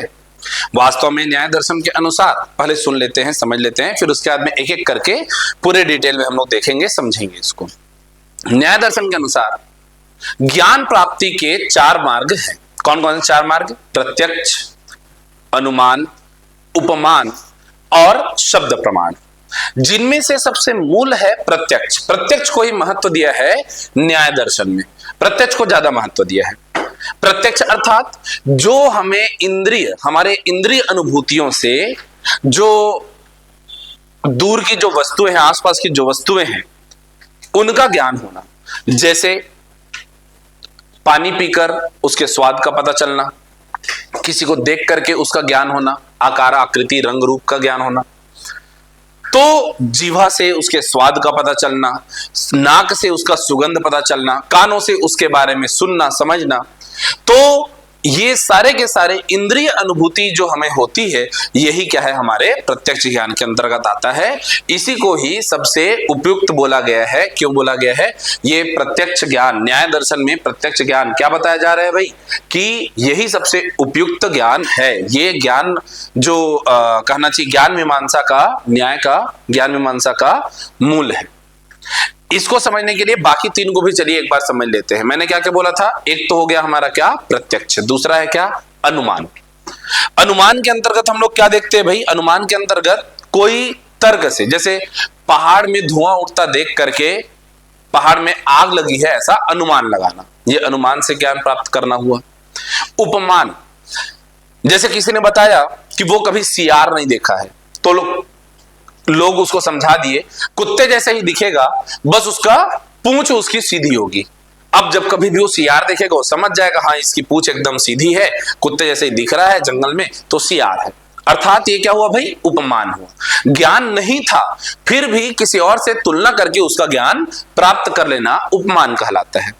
एक होता है शब्द प्रमाण, तो किसी ग्रंथ विशेष से या किसी आप्त व्यक्ति से सुन करके ज्ञान प्राप्त करना, उनकी बात को सत्य मानना, वही क्या है भाई, शब्द प्रमाण। जैसे गौतम बुद्ध जी ने जो कहा हम सब उसे स्वीकार करते हैं, मानते हैं, क्योंकि वो आप्त व्यक्ति हैं, तो उनके द्वारा दिया गया ज्ञान कहलाएगा शब्द प्रमाण। स्वामी विवेकानंद जी ने जो कहा हम स्वीकार करते हैं, तो वो क्या हो गया, शब्द प्रमाण। मनुष्य अपने जीवन में सारी चीजें खुद ही नहीं सीख सकता, उसे शब्द प्रमाण पर भी विश्वास करना होता है। तो चलिए वापस से आते हैं, यहां पर बात किया गया है न्याय दर्शन में प्रत्यक्ष क्या है, तो आप बताओगे न्याय दर्शन के ज्ञान मीमांसा का मूल सार ही है प्रत्यक्ष प्रमाण। ठीक है बात। ज्ञान प्राप्ति के 4 साधन हैं, प्रत्यक्ष, अनुमान, उपमान और शब्द प्रमाण। उनमें से सबसे महत्वपूर्ण है क्या, हमारा प्रत्यक्ष। बोला गया प्रत्यक्ष के प्रकारों का वर्णन कीजिए, तो वास्तव में प्रत्यक्ष जो है ना, ये 2 प्रकार से है, लौकिक प्रत्यक्ष और अलौकिक प्रत्यक्ष। जो लौकिक प्रत्यक्ष है वो हमें सांसारिक जीवन जीने में ये काम आता है।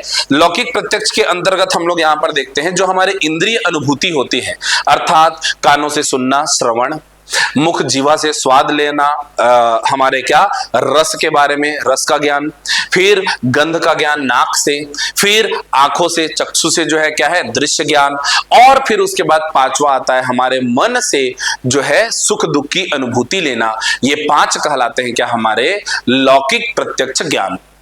अलौकिक प्रत्यक्ष ज्ञान के अंतर्गत हम लोग क्या देखते समझते हैं, तो अलौकिक प्रत्यक्ष के अंतर्गत हम देखते हैं एक होता है हमारा सामान्य लक्षण। सामान्य लक्षण अर्थात किसी विशेष को देख करके सामान्य का ज्ञान प्राप्त करना। हम लोगों ने एक देख लिया एक हाथी को, हाथी देख करके हम जानवरों के बारे में, पशुओं के बारे में ज्ञान प्राप्त करते हैं। हाथी हाँ एक प्रकार का पशु है, तो विशेष से देख करके सामान्य का ज्ञान प्राप्त करना वो कहलाता है क्या, सामान्य लक्षण। दूसरा इसके अंतर्गत होता है, ध्यान रखिएगा, इसमें होता है ज्ञान लक्षण। एक हो गया क्या हमारे पास में सामान्य लक्षण, और एक होता है हमारे पास में क्या, ज्ञान लक्षण। ज्ञान लक्षण के अंतर्गत क्या आ जाता है हमारे पास में, यहां पर हम देखते हैं एक इंद्रिय से दूसरे इंद्रिय के विषय में ज्ञान प्राप्त करना। मतलब क्या हुआ इसका, जैसे अगर हम किसी मिर्च को देखें एकदम मस्त लाल, देख करके हमको समझ में आएगा ये तीखा होगा, ये तीखा होगा, तो हम जो है क्या है भाई, आंखों से उसके स्वाद का पता करने की कोशिश कर रहे हैं।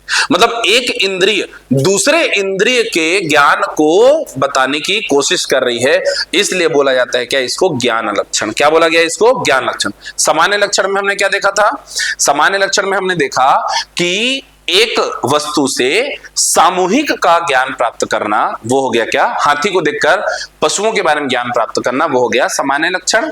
ज्ञान लक्षण में हम एक इंद्रिय से दूसरे इंद्रिय के बारे में, जैसे भोजन को हम देखते हैं, अगर वो देखने में बड़ा सुंदर दिखलाई पड़ जाए और अगर उसका गंध भी अच्छा आ जाए तो हमारे मुंह में अपने आप पानी आने लगता है।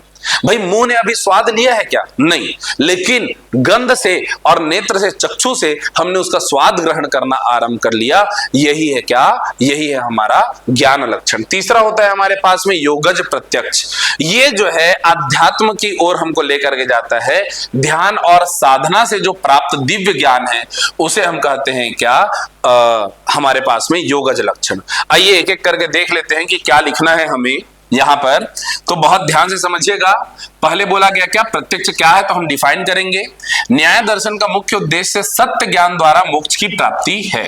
ज्ञान के 4 प्रमाण हैं, प्रत्यक्ष, अनुमान, उपमान और शब्द।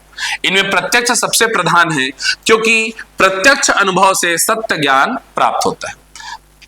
प्रत्यक्ष की परिभाषा भी यहां पर दी गई है, आप लिखेंगे, बताया गया कि प्रत्यक्ष वह ज्ञान है जो इंद्रिय और इंद्रिय गोचर वस्तु के संयोग से उत्पन्न होता है, जिसमें कल्पना और विकल्प ना हो। दूसरे शब्दों में प्रत्यक्ष वह अनुभव है जो इंद्रियों द्वारा वस्तु से सीधा प्राप्त होता है। वस्तु से सीधा जो प्राप्त होता है वही प्रत्यक्ष है। प्रत्यक्ष के प्रकार को लेकर के हम बताएंगे। प्रत्यक्ष के प्रकार के बारे में हम क्या बता देंगे भाई, कि न्याय दर्शन ने प्रत्यक्ष को मुख्यतः दो स्तर पर विभाजित किया है।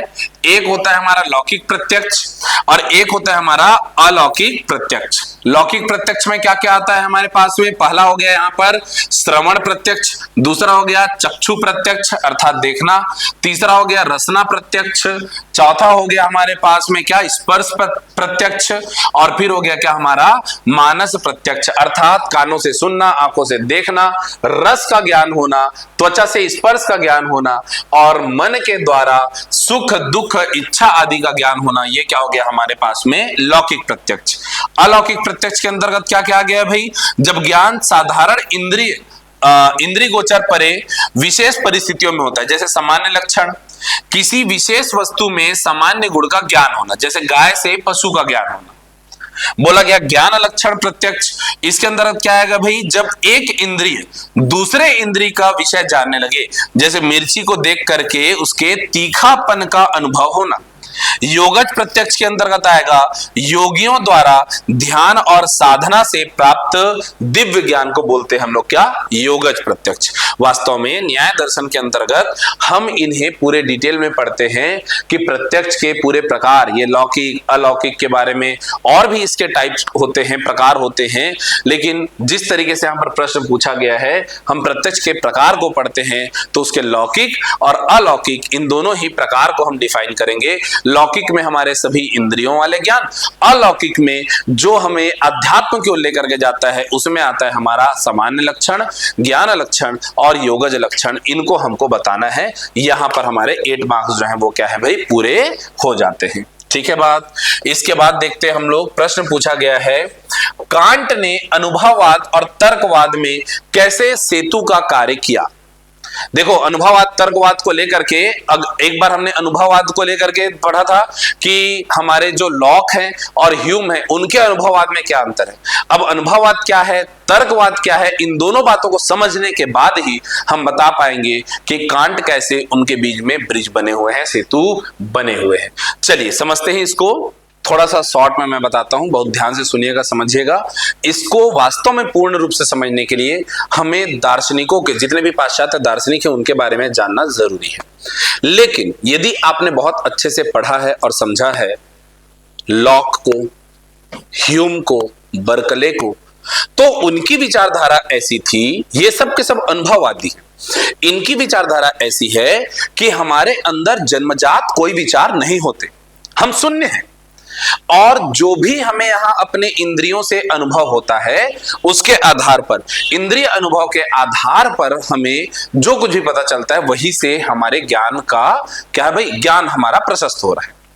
ज्ञान प्राप्ति को लेकर देखो, भारतीय दर्शनों में ज्ञान प्राप्ति को लेकर के कैसी कैसी बातें थी, हम लोग वहां अभी हमने पढ़ा था क्या, प्रत्यक्ष है, प्रमाण है, शब्द प्रमाण है ना भाई, अनुमान है वगैरह वगैरह सब देख रहे थे। वैसे यहां पर भी दो तरीके से ये लोग फैले हुए हैं। एक जो अनुभववादी है उनका मानना है कि जन्मजात हमारे कोई विचार नहीं होते, हम जो यहां पर अपने इंद्रियों से अनुभव प्राप्त करते हैं वही सत्य ज्ञान है। और ऐसा बोलने वाले कौन कौन थे, लॉक, ह्यूम, बर्कले। जबकि दूसरा पक्ष कहता है तर्कवाद। तर्कवाद क्या कहता है कि वास्तव में हमें जो ज्ञान की प्राप्ति होती है वो होती है दो तरीके से। एक तो हमारे पास जन्मजात कुछ विचार होते हैं और उसमें हम अपने बुद्धि का प्रयोग करते हैं, तो जन्मजात विचारों में बुद्धि के प्रयोग से जो हमें ज्ञान की प्राप्ति होती है वही सत्य ज्ञान है। ऐसा बोलने वाले कौन कौन है, ऐसा बोलने वाले हैं हमारे स्पिनोजा, हमारे डेकार्त, लाइबनिज, ये सब लोग इस प्रकार की विचारधारा वाले हैं। तो लाइबनिज, डेकार्त, स्पिनोजा, दूसरी तरफ हमारे ह्यूम, लॉक और बर्कले, इनके बीच में सामंजस्य स्थापित किया हमारे कांट ने, इमैनुअल कांट। ये बड़े महान दार्शनिक हुए।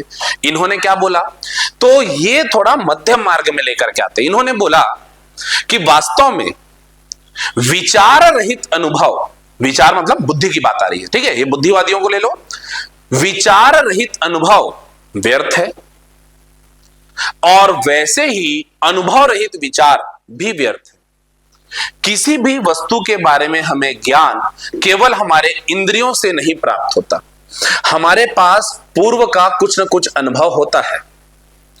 दूसरी बात उन्होंने यह भी बतलाया कि भाई केवल हमारे बुद्धि से ही सारा कुछ जो है वो उत्पन्न नहीं हो रहा है, केवल बुद्धि से, तर्क से हमें सारा ज्ञान मिल जाए ऐसा जरूरी नहीं, हमारे पास कुछ अनुभव है। दूसरी ओर ये भी बता रहे हैं वो कि अनुभव मात्र जो है, अनुभव हमें इंद्रियों से जो प्राप्त हो गया वही पूरा ज्ञान है ऐसा नहीं, हमें उसे बुद्धि का तर्क लगाना जरूरी है।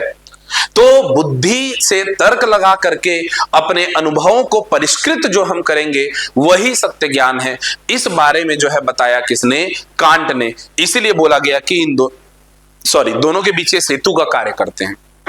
इनको कोपरनिकस क्रांति सिद्धांत भी इनका बोला जाता है। ये क्या है? तो जैसे कोपरनिकस ने बताया था भारतीय दर्शन में, तो पहले ही, बहुत पहले ये सब बातें हुई थी, लेकिन अब हम पाश्चात्य से देख रहे हैं तो हम कोपरनिकस से तुलना करते हैं कि जैसे कोपरनिकस ने बताया था कि पृथ्वी सूर्य के इर्द गिर्द घूम रही है, वैसे ही किसी भी वस्तु का ज्ञान, कांट कहते हैं, वैसे ही किसी भी वस्तु का ज्ञान वस्तु के इर्द गिर्द नहीं बल्कि हमारे बुद्धि के इर्द गिर्द घूम रही है। हम किसी भी चीज को देख करके उस वस्तु को वैसा ही समझते हैं जैसा वो हमारे आसपास में उसका कोई अनुभव और कोई तर्क घूम रहा है। समझ में आ रही बातें? यदि हम लोग देखें किसी वस्तु को देख करके हम कह देते हैं कि यह एक लाल गुलाब है, लाल गुलाब है। यहां पर हमें पहले तो लाल शब्द को डिफाइन करना पड़ेगा कि क्या सभी लाल चीजें गुलाब हो जाती हैं? गुलाब क्या है? क्या गुलाब हमेशा लाल होता है? तो लाल और गुलाब में क्या संबंध है? हम किस किस चीज को लाल और देखे हैं? क्या लाल दिखने वाली सभी वस्तुओं को हम लोग गुलाब बोलेंगे? देखो, अनुभव और तर्क दोनों ही काम करना है। हम ऐसा क्या देखे कि उसे हमने गुलाब का फूल कह दिया, गुलाब कह दिया? तो उसके लिए हमें कुछ पूर्व अनुभव होना चाहिए संभवतः। कुछ तो ऐसी बात होगी, अगर हम लोग किसी भी चीज को ऐसा पुष्प के जैसा देखेंगे तो उसको हम लोग लाल गुलाबी कह देंगे, क्या कोई और रंग का नहीं हो सकता क्या?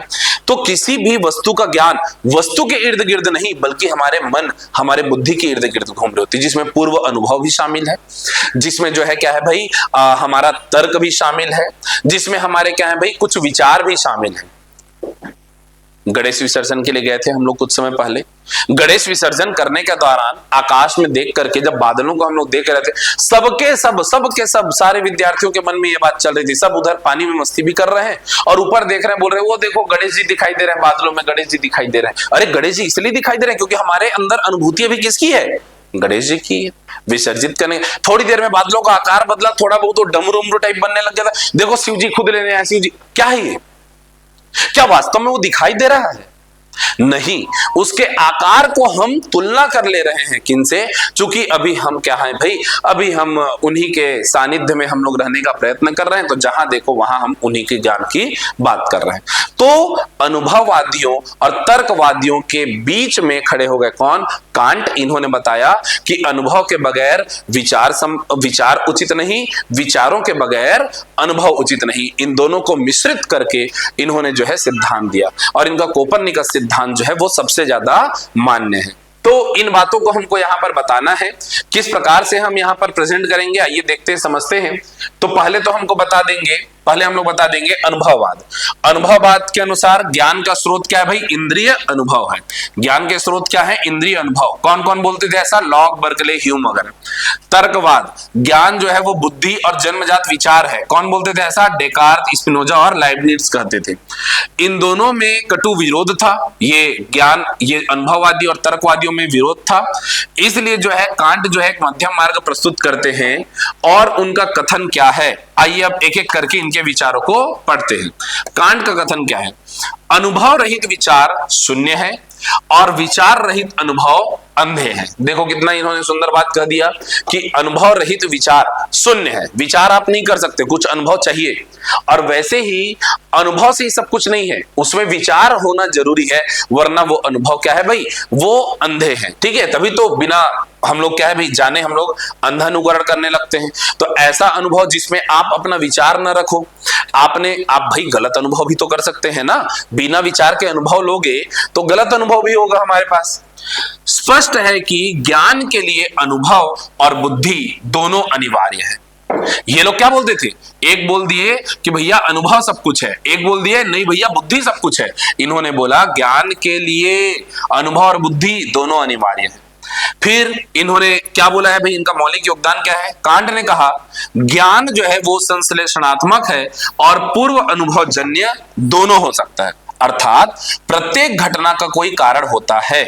ये बात तो हम लोग पहले भी पढ़े हैं, भारतीय दर्शन में पढ़ते हैं, प्रत्येक घटना का कोई कारण होता है और प्रत्येक उस कारण को जानने के लिए प्रत्येक घटना का कोई कारण होता है, इसे हम केवल अनुभव व तर्क से सिद्ध नहीं कर सकते। यह मानव बुद्धि और अनुभव का संयुक्त परिणाम है। कोई भी कार्य हो रहा है, कोई भी घटना घटित हो रही है तो उसके पीछे कारण है, और कारण को हम लोग कभी भी सिर्फ तर्क के माध्यम से या सिर्फ अनुभव के माध्यम से हम लोग डिफाइन नहीं कर सकते, उसके लिए इन दोनों का मिश्रण आवश्यक है। स्थान और काल, हाँ ये मैंने एक्सप्लेन नहीं किया था। जब भी हम कोई चीज अनुभव करते हैं या हम कोई एक तर्क लगाते हैं, तो जैसे ही हमने तर्क लगाया या हमने अनुभव किया, वहां पर काल और स्थान ये दोनों तो स्वमेव वहां पर क्या है भाई प्रस्तुत हो जाते हैं। तो स्थान और काल कैसे आया, अनुभव से आया कि तर्क से आया, ये भी समझिए बात को। जब भी हम अनुभव करते हैं वह स्वमेव स्थान व काल अनुभव से पहले की रूपरेखा में व्यवस्थित हो जाता है। आप कोई भी तर्क लगाइए, आप तर्क भी लगाओगे तो तर्क लगाते हुए वहां पर कोई काल समय और कोई ना कोई क्या है भाई वहां पर स्थान वो लागू है, तो ये अनुभव ही तो हुआ। पुराना क्या भाई काल समय के साथ हम लोग बात कर रहे हैं। अगर आप अनुभूति भी अपनी बता रहे हैं तो वह भी स्थान और काल को लेकर चल रहा है, अर्थात अनुभव और तर्क के बीच सेतु का कार्य करते हैं स्थान और काल। फिर बुद्धि की श्रेणियों के बारे में इन्होंने बताया। बुद्धि में कुछ जन्मजात श्रेणियां होती हैं, जैसे कार्य कारण, एकता, बहुलता आदि। ये श्रेणियां ही अनुभव को आकार देती हैं। बुद्धि में ही कुछ श्रेणियां बनी हुई हैं जिससे हम लोग क्या करते हैं भाई अनुभव ग्रहण करते हैं। एक ही घटना को लेकर के अलग अलग अनुभव, अलग अलग अनुभूति लोगों की हो सकती है, और वो कैसे होती है भाई, वो हमारे बुद्धि के अनुरूप ही तो होती है। चलो भाई, फिर बोला गया कांट का कोपरनिकस क्रांति। क्या बोला गया, खगोल शास्त्र में कोपरनिकस ने कहा था कि पृथ्वी सूर्य के चारों ओर घूमती है, वैसे ही कांट ने कहा कि ज्ञान वस्तु के इर्द गिर्द नहीं बल्कि वस्तु हमारे मानसिक ढांचे के अनुरूप समझी जाती है।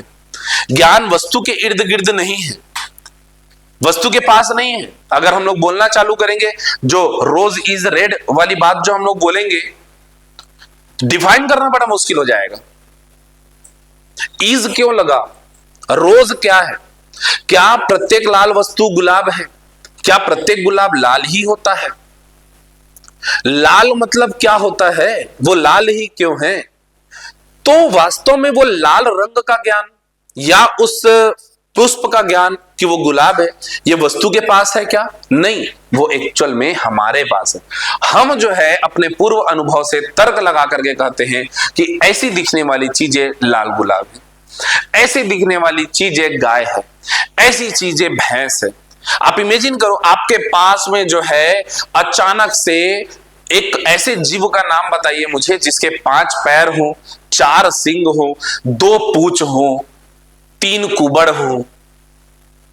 भाई चूंकि हमने ऐसा कभी कुछ देखा नहीं, सुना नहीं, समझा नहीं, अनुभव नहीं है, तो हम इसमें कितना भी बुद्धि लगाते हम उसका कुछ नाम दे पाएंगे क्या, नहीं।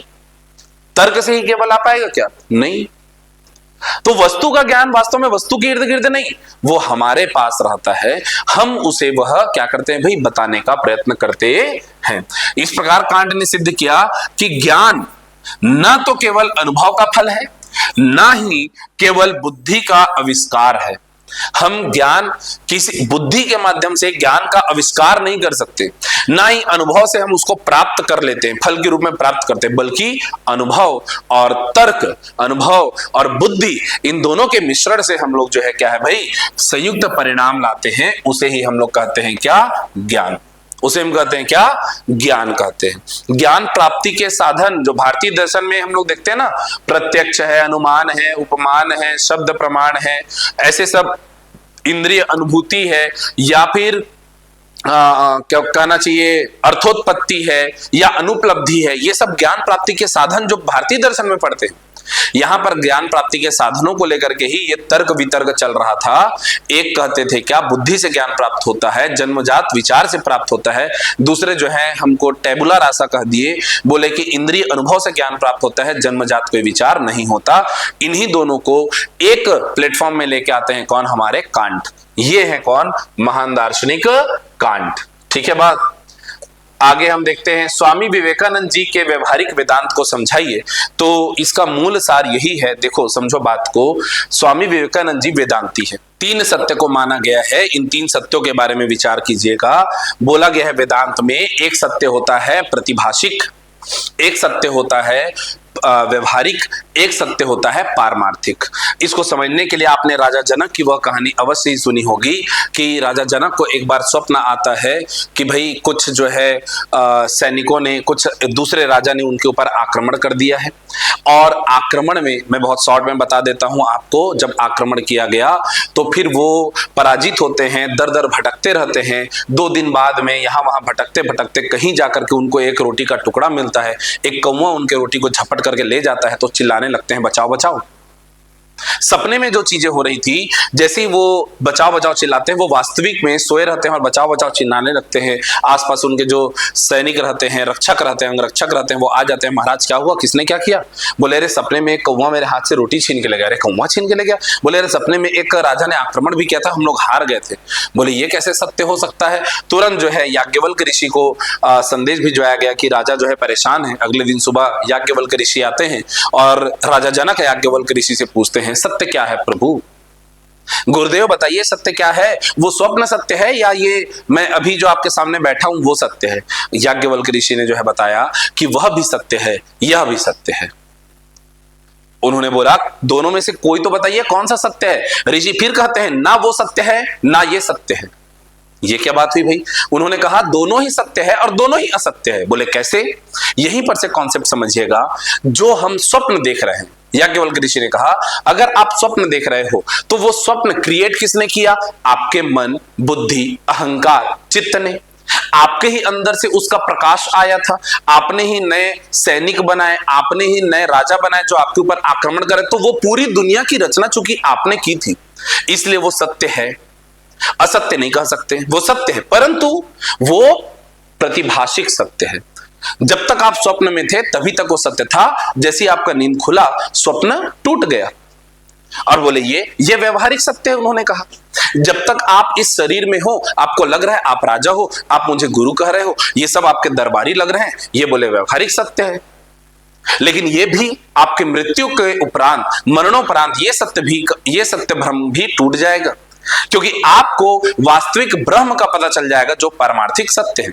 तो सत्य के 3 कैटेगरी उन्होंने बताया। प्रतिभाषिक अर्थात वो स्वप्न वाले सत्य, व्यवहारिक अर्थात जो हम अभी जीवन जी रहे हैं, और तीसरा पारमार्थिक अर्थात जो परम सत्य है, पर ब्रह्म है, क्योंकि उनके अलावा बाकी सब तो मिथ्या है। यही तो वेदांत में बताया गया। यहीं से आप समझिएगा बात को। स्वामी विवेकानंद जी जो है ये उस व्यवहारिक सत्य को आगे लेकर के चलते हैं। यहां पर आप गौर कीजिए, व्यवहारिक वेदांत जो कहा गया, वेदांत में जो 3 सत्य बताया गया है, उनमें से वेदांत में, खासकर अद्वैत वेदांत में शंकराचार्य जी पारमार्थिक सत्य पर बल देते हैं। वो कहते हैं क्या?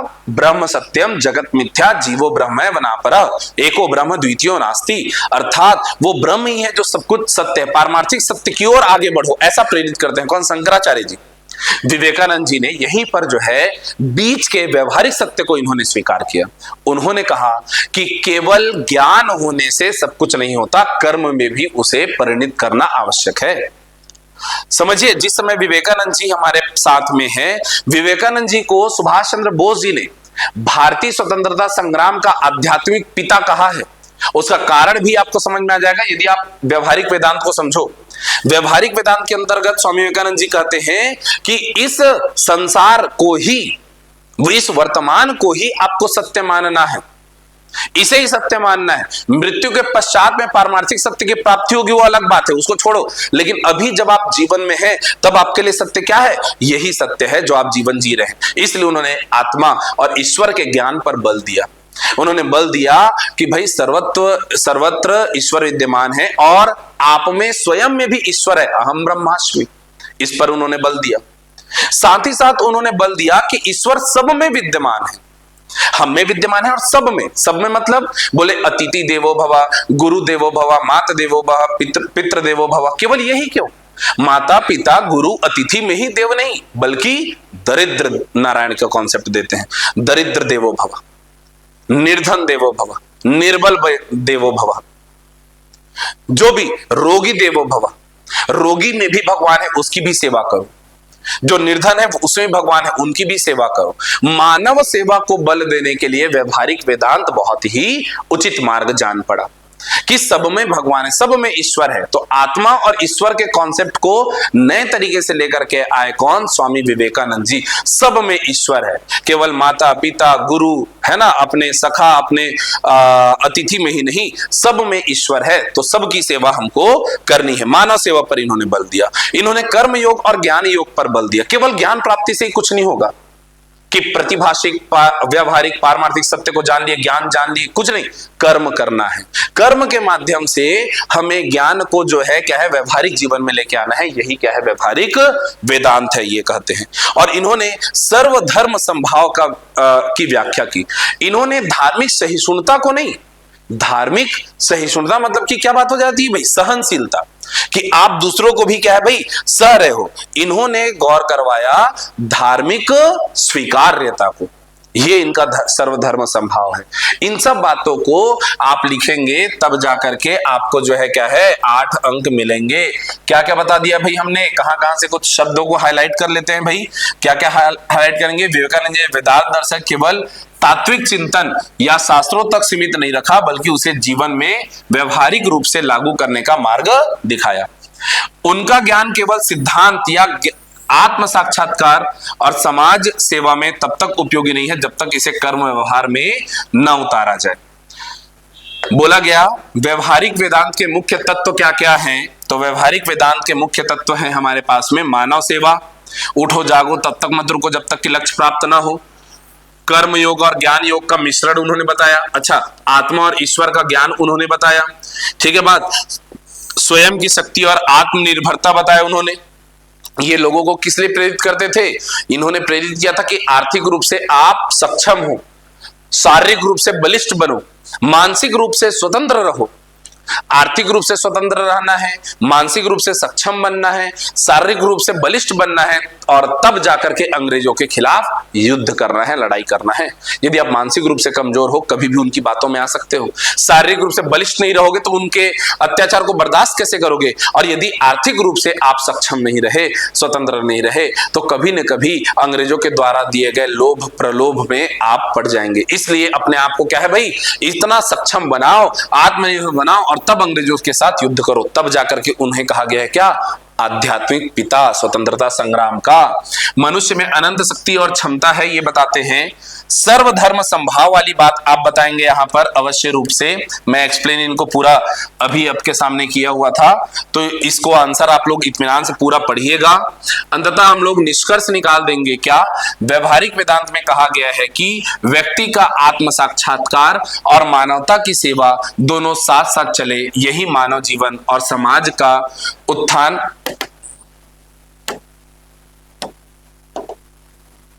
यही मानव जीवन और समाज के उत्थान का वास्तविक मार्ग है। व्यवहारिक वेदांत ने समाज सुधार और राष्ट्रीय पुनर्जागरण पर बल दिया। यह है भाई।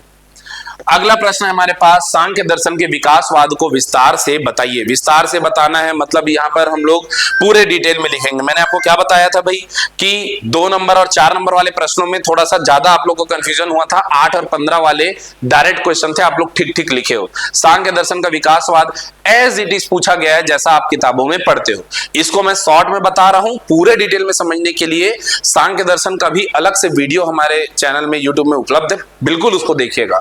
क्या बोला गया, प्रकृति और पुरुष 2 तत्व हैं, ये द्वैतवाद को मानता है। प्रकृति भी चाहती है, खुद को वो दर्शाना चाहती है, इसलिए पुरुष का सानिध्य चाहती है।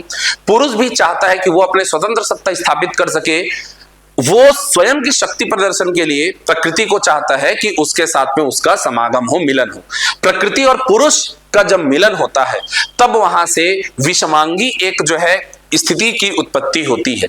प्रकृति जो कि गर्भधारिणी है, प्रकृति जो कि 3 गुणों से युक्त है, इसमें जो 3 गुण हैं सत रज तम, ये साम्यावस्था में है, इक्विलिब्रियम कंडीशन में है। सत मूवमेंट में है, रज मूवमेंट में है, तम भी मूवमेंट में है, लेकिन ये आपस में मिश्रित नहीं होते। लेकिन जैसे ही पुरुष का संयोग होता है, इनमें आपस में विषमांगी मिश्रण इनका बनना चालू होता है, ये आपस में एक्टिव हो जाते हैं। विकासवाद का चरण, विकासवाद में 2 तत्व क्या हुए, प्रकृति और पुरुष। क्यों मिलना चाहते हैं, ताकि ये अपने शक्ति का प्रदर्शन कर सके और फिर से मुक्त होकर के स्वयं को जो है प्रदर्शित कर सके, यही इनका उद्देश्य है। पुरुष जो कि क्या है भाई, चेतना युक्त है, पुरुष में ही प्रकाश है, अंधकार में है कौन, प्रकृति। ये पूरे गुणों का वर्णन भी हम लोग करते हैं, बहुत इत्मीनान से वहां पर पढ़िएगा। फिलहाल विकासवाद बोला है तो विकासवाद में हम लोग क्या बताएंगे, हम बताएंगे कि प्रकृति पुरुष का मिलन हुआ, जैसे ही मिलन हुआ तब सबसे पहले क्या बनता है, तो हम लोग बताएंगे सबसे पहले यहां पर बन जाता है क्या, बुद्धि। किसका विकास होता है भाई, बुद्धि, या कहना चाहिए महत। और बुद्धि के बनते ही मैं का जन्म होता है, मैं अर्थात अहंकार का जन्म होता है। अहंकार के कारण ही जो है, जो सात्विक, सत्व, रज और तम, इन तीनों में ही क्या होता है भाई, मोशन चालू होता है, मूवमेंट चालू होता है। सबसे पहले मोशन में आता है राजसी अहंकार, और राजसी अहंकार चूंकि भाई सबसे क्रियाशील राजसी अहंकार है, प्रकृति के 3 गुणों को पढ़ते हो तो वहां पर तीनों सत रज तम के बारे में विशेषताएं जो है वहां पर हम लोग पढ़ते हैं। रजस गुण में ऑलरेडी क्या है भाई, मोशन ज्यादा रहता है, तो सबसे पहले राजसी अहंकार जो है वो प्रेरित हो जाती है और वो तामसिक और सात्विक इन दोनों अहंकारों को मिश्रित करती है। तब हम देखते हैं सात्विक अहंकार से जो है 5 बाह्य इंद्रियां, 1 आंतरिक इंद्रिय और 5 कर्मेंद्रियों का जन्म होता है। साथ ही साथ तामसिक अहंकार से हम देखते हैं कि वहां से 5 तन्मात्राओं का जन्म होता है, और 5 तन्मात्राओं से ही 5 महाभूत बनते हैं। तो 5 महाभूत, 5 हमारे तन्मात्राएं हो गए 10, 5 कर्मेंद्रियां, 5 ज्ञानेंद्रियां हो गए 10 10 20, 1 आंतरिक हमारी इंद्रिय अर्थात मन हो गया 21, 1 हो गया क्या हमारे पास में अहंकार 22, बुद्धि या महत 23, प्रकृति और पुरुष 25। ये 25 तत्व मिलकर के क्या है भाई, विकासवाद को जो है प्रदर्शित करते हैं। इनको कैसे लिखना है मैं सीधे इस पर आता हूं, मैं फिर से रिपीट करूं। देखो इतने शॉर्ट में ये चीज जो है बहुत जल्दी समझ में नहीं आएगी, मैं इसको कम एक्सप्लेन किया क्योंकि मुझे उम्मीद है कि दर्शन शास्त्र के विद्यार्थी इसको तो कम से कम बहुत अच्छे से जानते हो। यदि नहीं तो YouTube में अलग से वीडियो है, कृपया वहां पर जाकर के जरूर देखिए।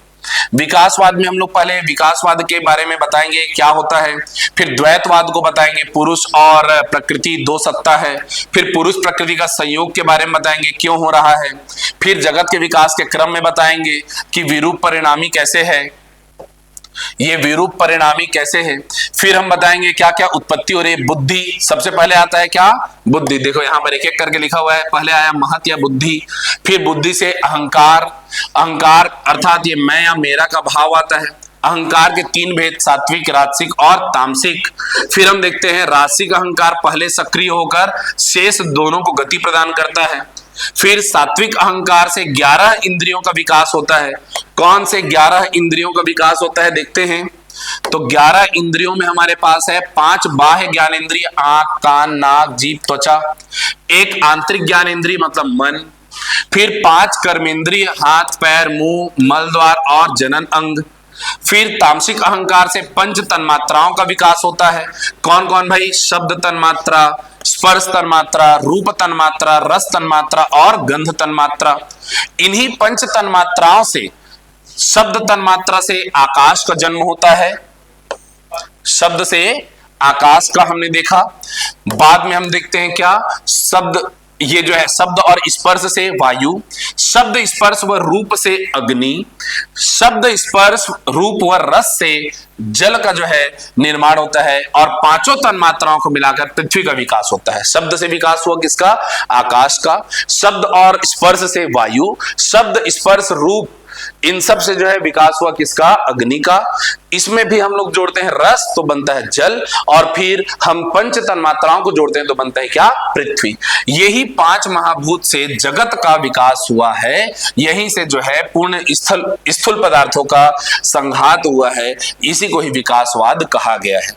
अब शॉर्ट में इस तरीके से ऐसा बता करके बना सकते हो। प्रकृति पुरुष के मिलन से बना महत, फिर अहंकार, 3 अहंकार आ गए, फिर 5 बाह्य ज्ञानेंद्रिय, 5 कर्मेंद्रिय, 1 आंतरिक ज्ञानेंद्रिय, तन्मात्राएं, फिर महाभूत। इस तरीके से हम लोग जगत के विकास को देखते हैं। ये इस तरीके से स्टेप बाय स्टेप आप लिखेंगे, सारी बातों को बताएंगे, तब जाकर के आपको 15 में से 11, 12, 13 अंक मिलेगा। यदि आप बहुत ज्यादा शॉर्ट में लिख देंगे, पंच तन्मात्राओं के नाम लिखना जरूरी है, पंच महाभूतों के नाम लिखना जरूरी है, जो ज्ञानेंद्रियां हैं 5, जो कर्मेंद्रियां हैं 5, इनके भी नाम लिखना जरूरी है, आंतरिक ज्ञानेंद्रिय अर्थात मन को बताना जरूरी है। जब तक कि आप इनके नाम नहीं लिखेंगे, अंक मिलने वाले नहीं है। आप में से बहुत सारे विद्यार्थियों ने किया है ऐसा कि वो बस कर्मेंद्रिया, तन्मात्राएं, महाभूत लिख दिए। अरे कौन से महाभूत, किस तन्मात्रा से कौन सा महाभूत, ये बताना जरूरी है। अगले हमारे पास नैतिक मूल्य, नैतिक दुविधा को बताते हुए प्रशासन में प्रमुख नैतिक तत्वों पर निबंध लिखिए। ये भी बुक का डायरेक्ट क्वेश्चन है हमारे पास में। मैं सीधे सीधे इसको जो है पढ़ता हूं आपके लिए। नैतिक मूल्य किसे कहते हैं हम डिफाइन करेंगे।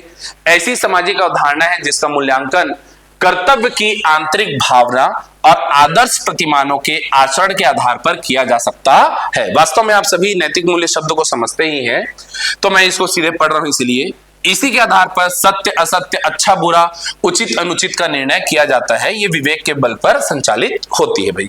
नैतिक मूल्य के माध्यम से हम लोग सत्य असत्य को, अच्छे बुरे को, है ना, उचित अनुचित को समझते हैं। ये है नैतिक मूल्य। नैतिक दुविधा क्या है भाई?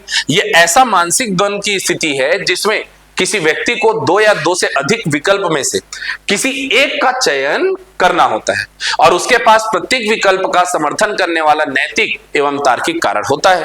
इसे कहते हैं नैतिक दुविधा, कि आपके पास 2 चीजें हैं चयन करने के लिए, आपको दोनों में से किसी एक को चयन करना है, और चयन करने के भी आपके पास कारण है, नहीं करने के भी आपके पास कारण है। तो ऐसे नैतिक या तार्किक जो क्या है भाई वहां पर कारण हमको दिखलाई पड़ते हैं, वही क्या है? नैतिक दुविधा है। प्रशासन के प्रमुख नैतिक तत्व, 3 बातों को हमको बताना है यहां पर, याद रखिएगा। सत्यनिष्ठा, उत्तरदायित्व, और फिर अंततः हमको बताना है पारदर्शिता। ये 3 बातों को हमको बताना है। ठीक है बात? यहां पर देखेंगे, ताकि मैं यहां हाईलाइट करूं, इसलिए इसमें हाईलाइट करके नहीं बताया गया है, आप लोग अपने कॉपी में हाईलाइट करेंगे। प्रशासन में प्रमुख नैतिक तत्व क्या बताएंगे भाई? सबसे पहला सत्यनिष्ठा को हम डिफाइन करेंगे। सत्यनिष्ठा क्या है? तो सामान्य शब्दों में सत्यनिष्ठा का तात्पर्य आंतरिक सुसंगति से है। सत्यनिष्ठा का तात्पर्य हर प्रकार की स्थिति में ईमानदार बने रहने और उसे सशक्त नैतिक सिद्धांतों को व्यवहारिकता में परिणत करने से है। सत्यनिष्ठा 3 प्रकार के हैं: बौद्धिक सत्यनिष्ठा, व्यवसायिक सत्यनिष्ठा और व्यक्तिगत सत्यनिष्ठा। ये सत्यनिष्ठा के बारे में आप बताएंगे। फिर आप बताएंगे उत्तरदायित्व के बारे में, है ना। दूसरा हमारा आ जाएगा क्या भी हमारे पास में? उत्तरदायित्व। बताएंगे उत्तरदायित्व क्या है, तो यहां पर बताएंगे प्रशासन में उत्तरदायित्व का अर्थ लोक सेवकों में निहित विवेकाधिकार तथा प्राधिकारी के क्या है भाई व्यवस्था से राज्य व्यवस्था के विभिन्न अंगों द्वारा बाह्य समीक्षा करना है। आपके पास में क्या है भाई? इसका आपके पास में उत्तरदायित्व है, आपके पास में पावर नहीं अथॉरिटी है। इस बात को समझना जरूरी है। पावर मतलब जब भी आप बन गए एसडीएम कहीं के, तो एसडीएम कहीं पर आप क्या भी पद में बैठे हुए हैं, तो वास्तव में आपके पास पावर नहीं, अथॉरिटी है। इस अथॉरिटी शब्द को आपको समझना है। आपके पास पावर के साथ साथ जिम्मेदारी है। उस जिम्मेदारी को, उस उत्तरदायित्व का आपको निर्वहन करना है। बोला गया उत्तरदायित्व किनके प्रति? संविधान के प्रति, कार्यपालिका के प्रति, न्यायपालिका के प्रति, जनप्रतिनिधि के प्रति, उच्च अधिकारियों के प्रति और सामाजिक उत्तरदायित्व। भाई आपके पास में, इसलिए मैं बोला पावर नहीं अथॉरिटी, आपको इतने सारे उत्तरदायित्व का निर्वहन करना है। संविधान के प्रति भी आपको क्या उत्तरदायित्व निर्वहन करना है, कार्यपालिका, न्यायपालिका, जनप्रतिनिधियों के, अधिकारियों के और सामाजिक उत्तरदायित्व भी है। इससे जो है आपके क्या है भाई, इससे आपकी सत्यनिष्ठा बनी रहती है, ये बात को समझना है। पारदर्शिता, पारदर्शिता का अर्थ क्या है, खुलापन व सूचना की आसानी से प्राप्ति। किसी भी लोकतंत्र में पारदर्शिता एक बुनियादी मूल्य है। पारदर्शिता से तो भ्रष्टाचार कम होगा। निष्कर्ष हम लोग निकालेंगे कि प्रत्येक देश में प्रशासन हेतु कुछ निश्चित मूल्यों व नैतिक तत्वों द्वारा मार्गदर्शित होता है। प्रशासनिक कार्यों के लिए आवश्यक मूल्यों में न्याय, निष्पक्षता तथा वस्तुनिष्ठता जैसे मुद्दे सर्वोच्च स्तर पर रखे जाते हैं। प्रशासन में सत्यनिष्ठा, उत्तरदायित्व तथा पारदर्शिता के माध्यम से प्रशासन को सुदृढ़ बनाया जा सकता है। इतनी बात आप लिखेंगे, ठीक है बात। ये जो आपके पास में आंसर की है, ये आपको मैं पूरा एक्सप्लेन अभी हिंदी मीडियम में किया हूं। ये पूरा पीडीएफ आपको इंग्लिश मीडियम में भी इस तरीके से इसका ट्रांसलेटेड वर्जन आपको मिलेगा। तो इंग्लिश मीडियम वाले स्टूडेंट भी जो है बिल्कुल देख करके घबराएंगे नहीं, सर ऐसे ऐसे शब्दों को किस तरीके से हम लोग डिफाइन करें, बिल्कुल ध्यान में रखना है। आपको क्या करना है भाई, आपको जो है फिलहाल समझ लीजिएगा इस वीडियो से, लेकिन बाद में इंग्लिश वाला ये पीडीएफ जो है वो रीड कीजिएगा, सारी चीजें आपको समझ में आ जाएंगी। जितने लोग भी ये वीडियो देख रहे हो, पीडीएफ प्राप्त करने के लिए आप टेलीग्राम चैनल में जाकर के देखिएगा या हमारे व्हाट्सएप चैनल में जो है आप पहुंचिएगा, व्हाट्सएप ग्रुप में आप पहुंचिएगा, वहां से आपके पीडीएफ प्राप्त हो जाएगी। ठीक है, धन्यवाद।